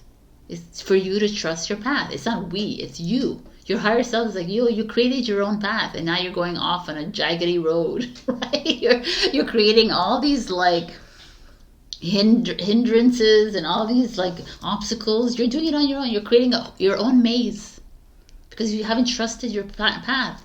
We're bringing it back to you. We're gonna bring you all this love and children and family and whatever opportunity. We're giving it all to you, but yet you are continuously blocking yourself because you don't trust yourself, and the storm is gonna come.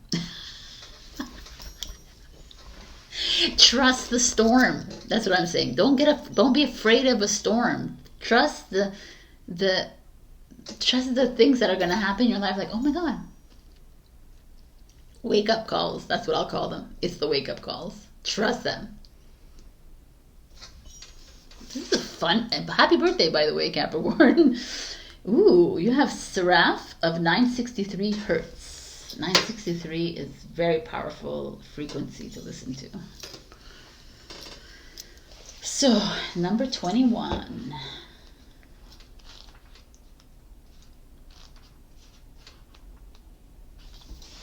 Let's see what the message is. Practice connecting to the joy.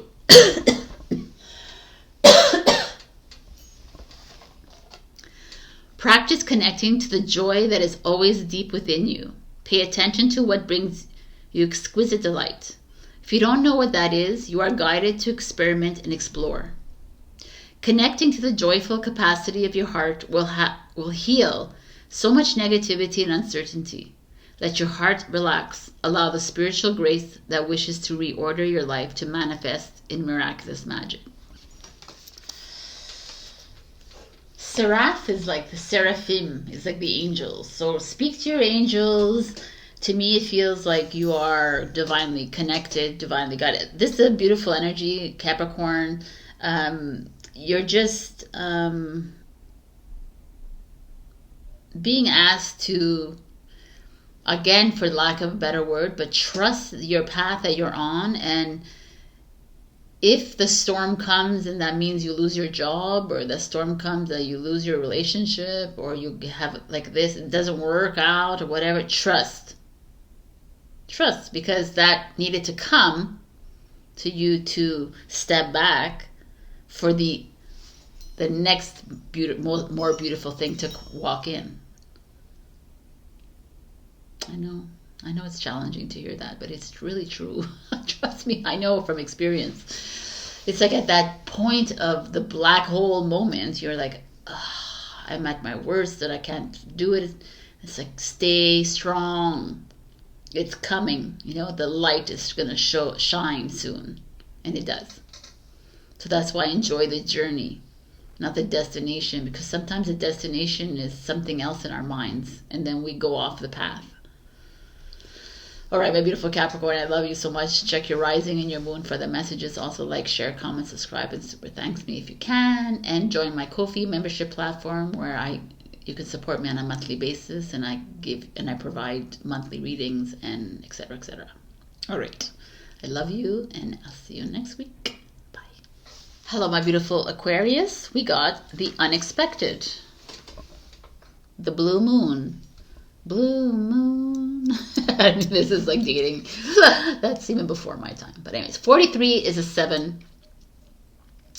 7 is last year, 2023. I kind of love 7. Is Christ consciousness. Is like stepping into your power, having faith in yourself. And the unexpected is everyone should embrace this, because everyone is walking into an unknown energy. But is it really unknown? Because if we're creating our own dream, it's not completely unknown. It's something that we are creating together collectively, right? But the unexpected is like, to me, it feels like step away from planning. Step away from the plans of this lifetime. Like, oh, but I need to create a business plan or my life plan, or this is what I see. I think this is, I want to, like, this is how my relationship's going to be. This is how, like, throw that away, Aquarius. We're moving into the age, finally, into this age of Aquarius, January 22nd of 2024. Pluto enters Aquarius. Time for frickin' upheaval and change. In this world, this to me feels like you are in the midst of that in your life, and it's to go with the flow of change. Don't put a hand up to it. Don't live in fear of what you don't know.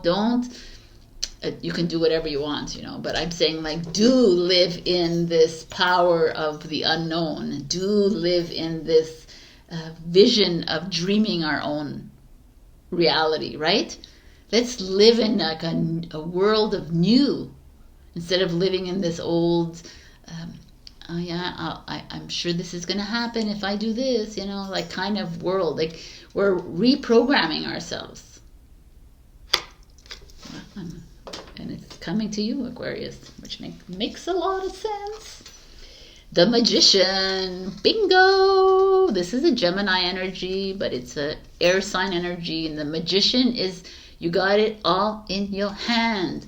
You have all the resources. The Pentacles, which is finance, the abundance. the cups, which is emotions, the swords, which is the mental, and the wands, which is this wands. Like the wand is the imagination, the dream.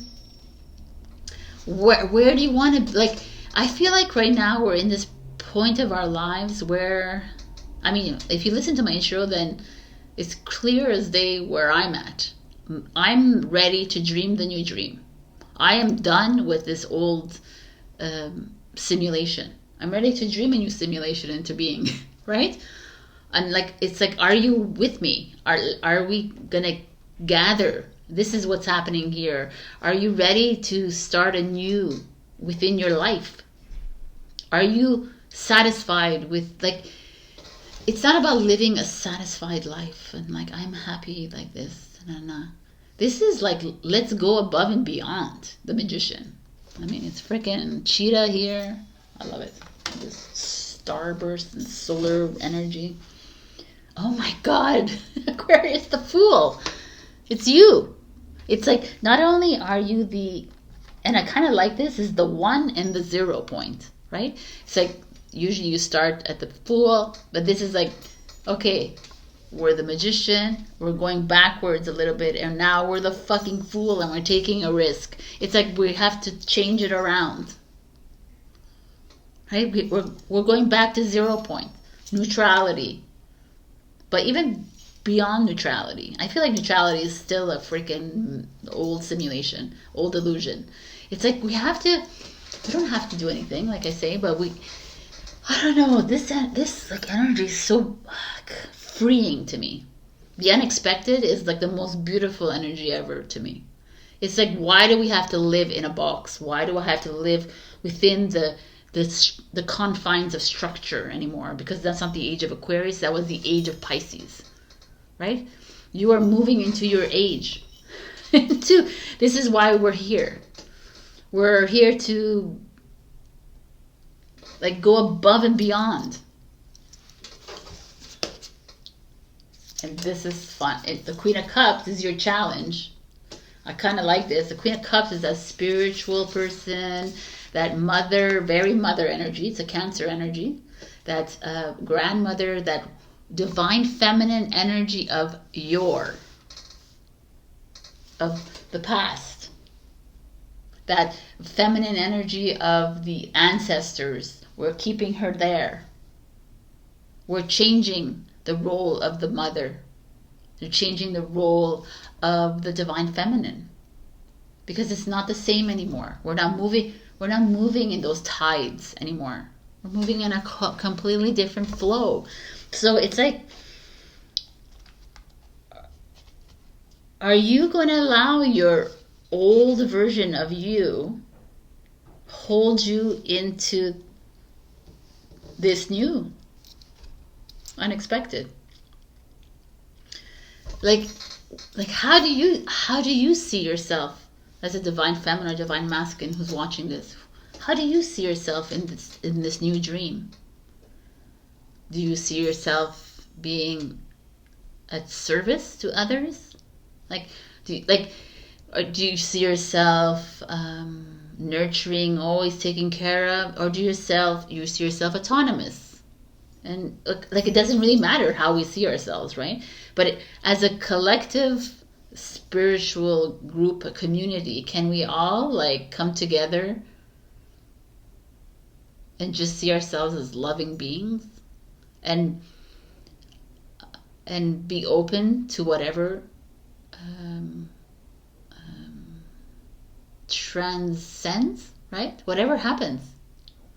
This is all these cards to me, and this is just like this old illusion matrix of, well, you're the feminine and you need to do this and you need to be like this and you need to take care of your children, you need to take care of your husband and your wife and you're this and you're that and you need to like, to me it's like restriction after restriction after restriction, rules, regulations, and you're Aquarius and that doesn't work, right?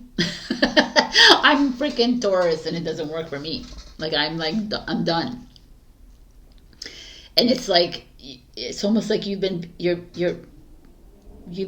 pushing your limits, and the unit, your higher self is pushing your limits too. It's like, yeah, you have so much to offer to this world. You have so much. Let's go, man. What are we doing? Why are we holding back on this? This could also be like someone in your life, like a female in your life, a mother, a grandmother, again, a woman, a mentor, woman, or an energy, or a spiritual guru. Or it doesn't have to be spiritual always, but I'm just saying it because she's spiritual a bit, the Queen of Cups. But it could be that kind of energy in your life that is holding you back from moving into this like unknown. Because they're afraid. Right? Let's stay to the old, let's stay to the old. And it's like, no. 10 of Cups, baby. It's like amazing. This is like the best reading after, no, I think you're the best reading. Scorpio and Sagittarius were pretty good in Capricorn. Okay. To me, you need to like start freaking fresh in your life, Aquarius. It's clear as day. There is no going back to an old way. And that you're going to have to kind of figure that out in your life and where that is. And a lot of us are getting that message that, I mean, I cannot live in the old anymore. It's just not working for me anymore. And it's, I can't even listen to stories about the ancestors or about, I can't listen to that because it's like old. Like I don't like, I respect and I honor their journey, but it's like it's not my journey right now, and it doesn't even affect me now. Why would I like learn from it? Because I'm moving into a completely new era.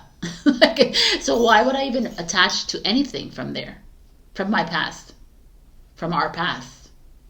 This is like this is the unexpected. This is like being open to whatever is coming.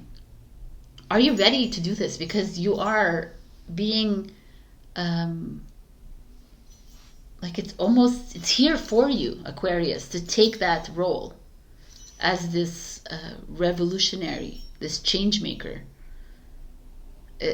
This is where you're going to be happiest with. And I know some of you are like, no, what do you mean? I mean, Aquarius is fixed sign, which is like a Taurus, a Leo, and a Scorpio.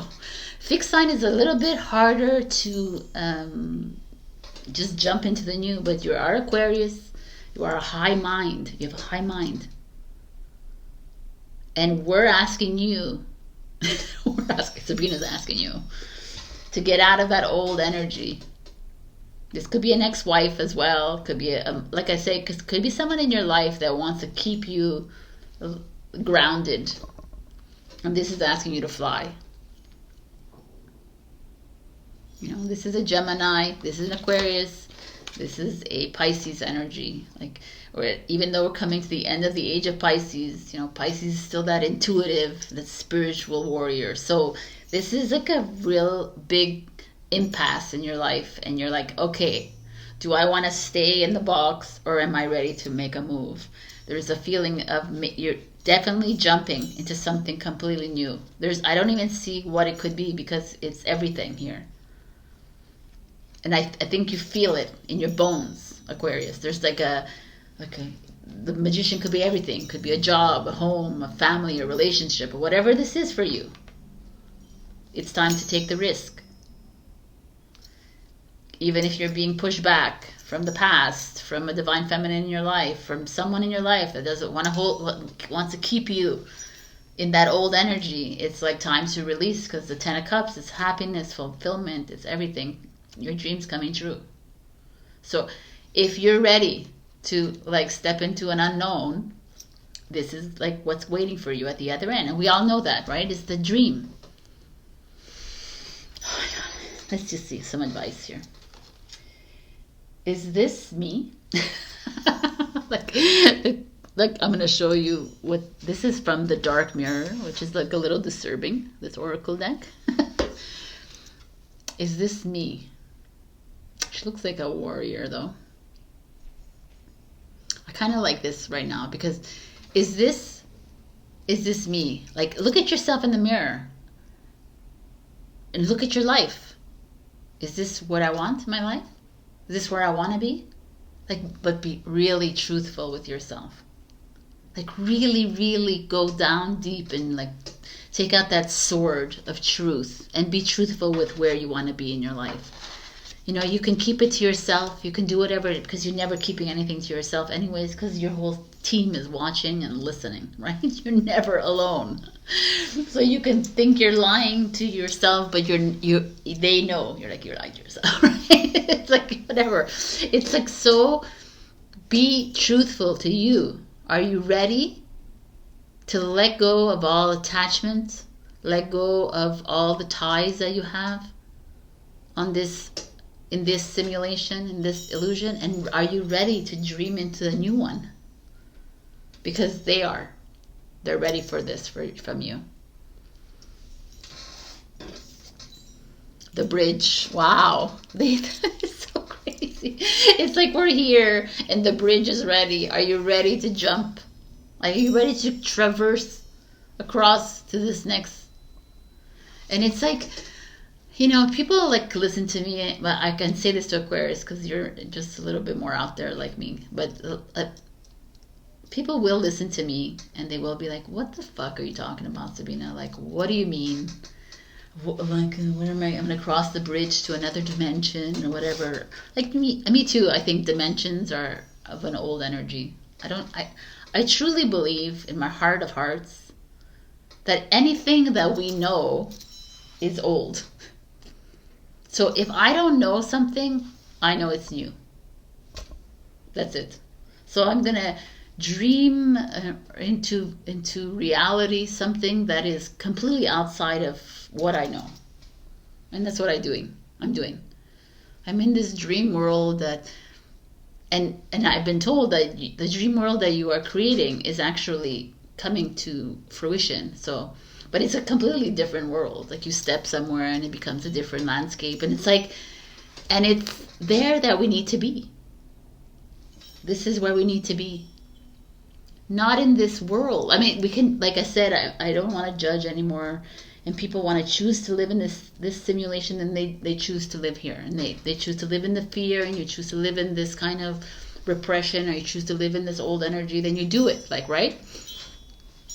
Nothing I can say to get you out of it. I can inspire you to like see something different and to open your mind, but that's all I can do. But for me, what I'm getting here is like, it's time. Aquarius. I love it. It's time to truly open your blueprint. The blueprint, the codes, they're emerging. Your dragon family, your lineage is opening. It's ready. Are you ready to move into the unexpected, to the unknown, the new dream? You have Ishtar's Lion Gate, 888. Like, come on, man. This is humongous to get this card. Number 44. Like, hello, Lionsgate Portal. One of the most powerful portals to go through. August 8th. Your heart has a heightened connection with the higher realms of consciousness and light. A blessing, empowerment, and positive omens shall enter your world. Doors will open for you. Abundance and prosperity are headed your way. Take care of your heart. Ask for spiritual assistance, and it shall be granted. Granted. Something negative is going to transform into something very positive. I mean, I don't believe in the negative and the positive anymore, but you can believe whatever you want to believe. But we're all positive, we're all negative.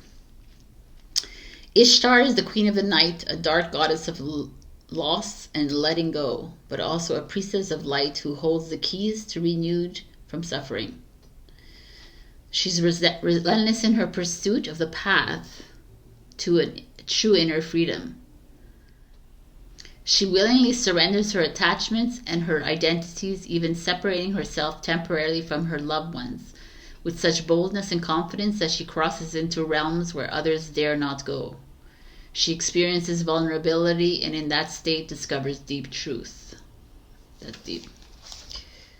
This oracle brings a message of a breakthrough and healing, of a significant lightening up of your life, and the end of a deeply challenging cycle in your life. There is special divine dispensation augured by the oracle of Ishtar's Lion Gate. Where hope has been difficult to find or all seems lost, the light shall return and beautiful blessings are destined to unfold in your life. Okay, this is like, wow, right? Okay, Aquarius, your reading is phenomenal. I don't know if you see this. I hope you see this. But there is a letting go of this past or this person in your life that is trying to make their way in and trying to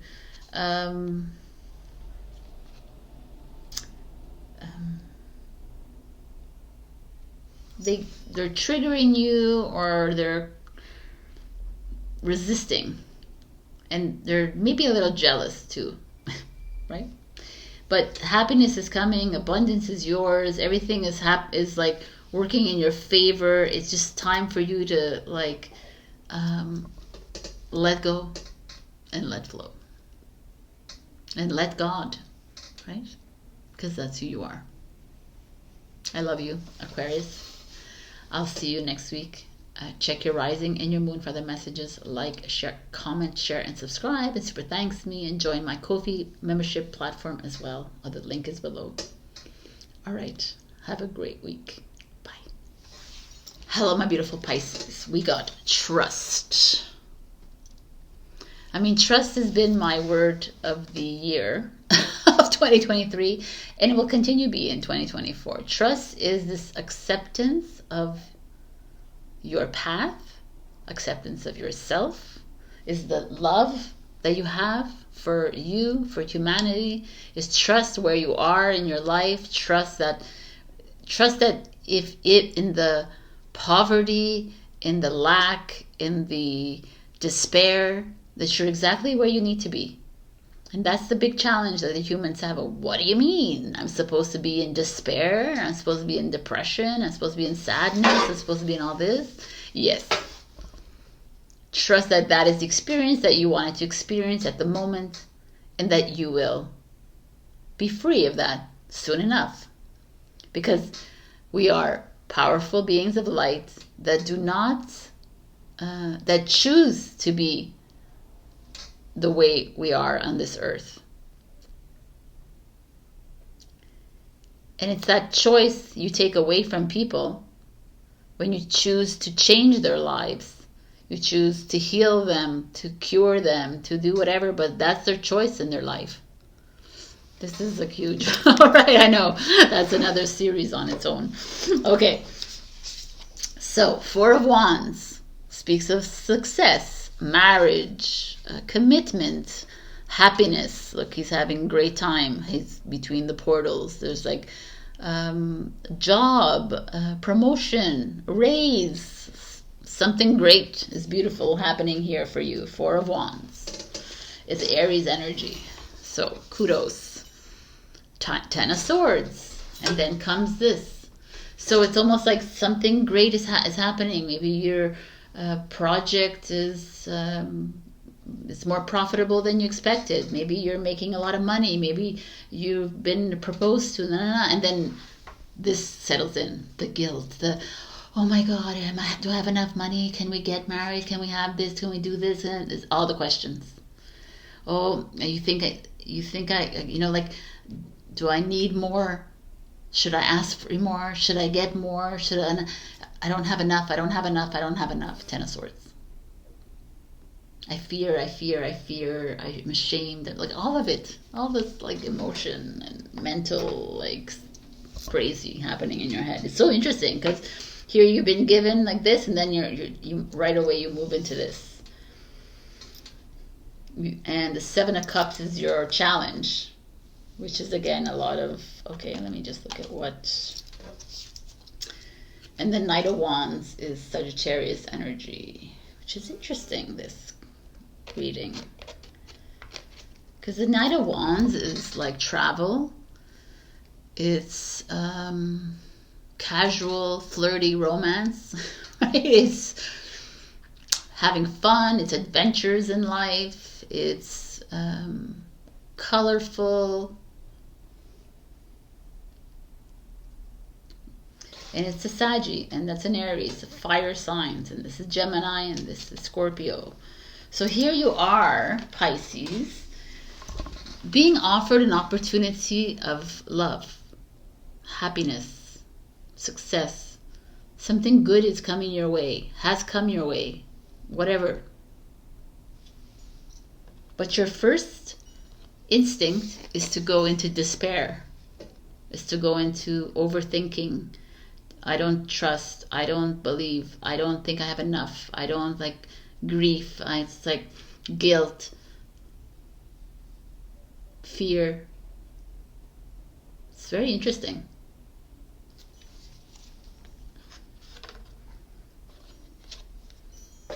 And your challenge is the same. It's the Seven of Cups.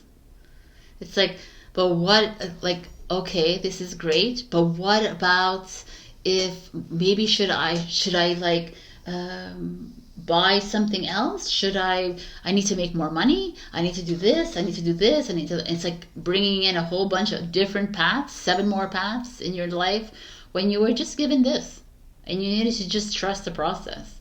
But here you are, like, welcoming in new issues and new problems into your life because you're choosing, you're not trusting that which was given to you.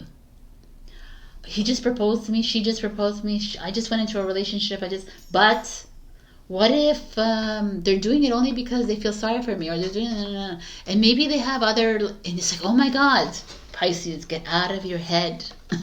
like, oh my God. Stop thinking the worst, or stop thinking at all. If there's this beautiful, like, even if it's a little thing, it doesn't have to be such a big thing. It could be you sleeping like me. I slept for the first time in like a long time. You've been granted this sleep, and then you're like, oh no, I shouldn't have slept so much. I feel guilty, it's all this, and it's like putting yourself on, like, if I was rich, then I wouldn't be, and you're like, wow, man, stop it, Pisces. Stop being in your head. The Knight of Wands is here, and it's like, yes, we're asking you to release everything. This desire for fame, for recognition, this desire for being like, who did I talk? Who is it? Oh, I think it's Capricorn. The best at this, the best at that, and not just appreciating what you're being given.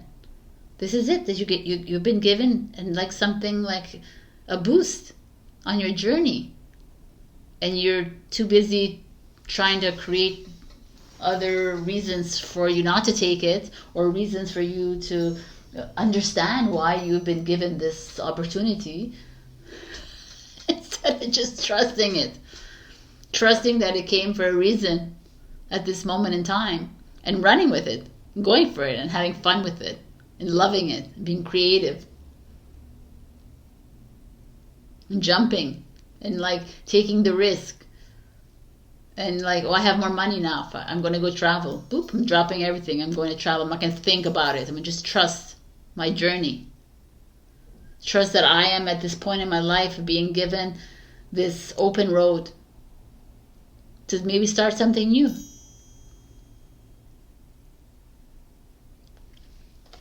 This is interesting to me. This is like you...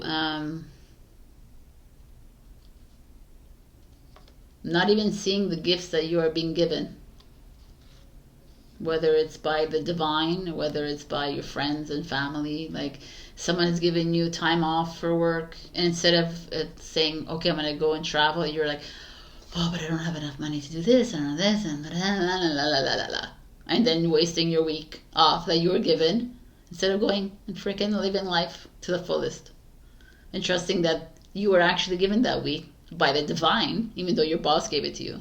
You were given it because that was part of your journey that you needed, and you had to go and meet someone on that journey, but you didn't. So it'll be a delay. These are the little things that we always forget in life. These little, like the smile that someone gave you could turn into something else, a conversation, networking, that turns into something else, that turns into something else. But we're humans. As humans, we just walk around and we are in our heads, and we're just thinking on too much, and we don't even see the blessings that are in front of us. So that's why this is here. Trust. Trust that the smile, that the the promotion, that the date, the whatever, the love, the hug that you just received,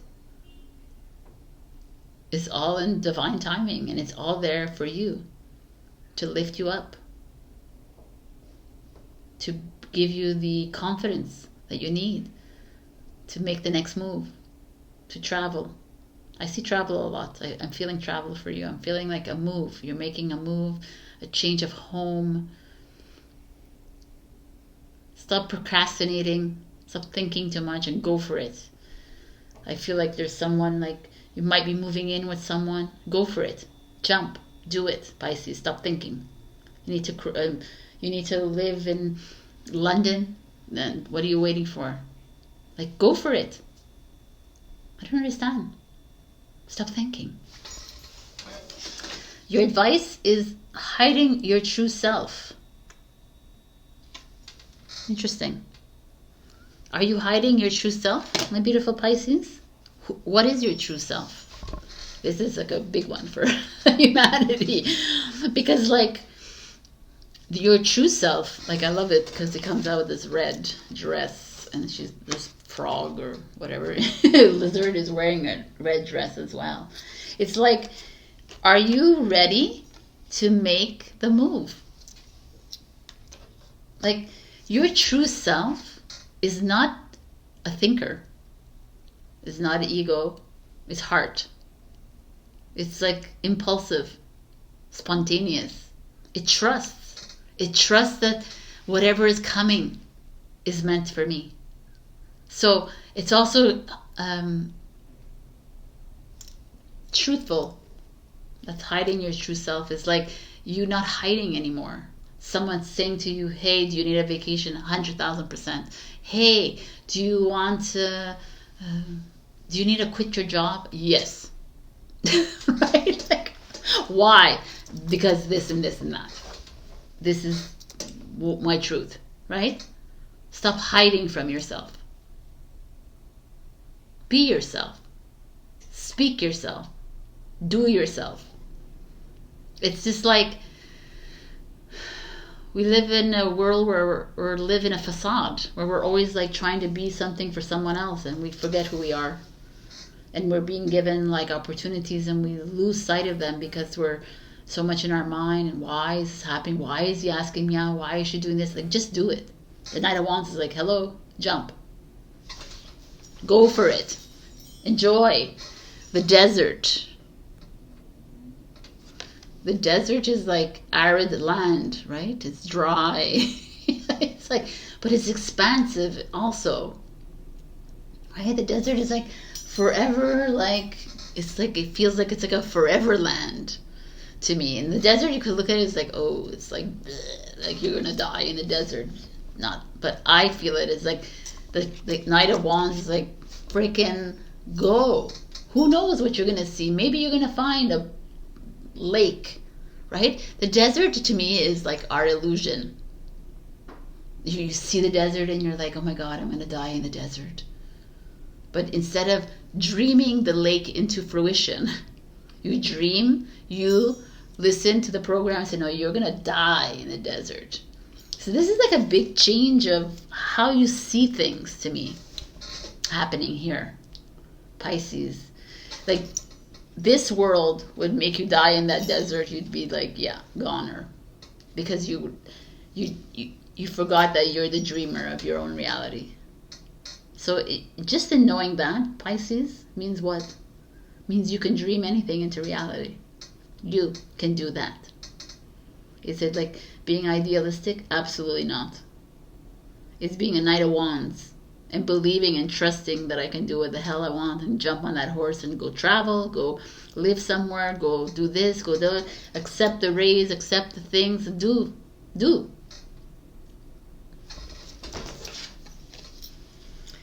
Anna Pausis.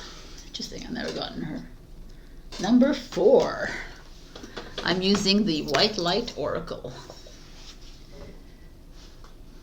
We need to pause. I don't know what it is, so let me read. I don't want to say anything before reading it. So let's see what she has to say. Do not give up.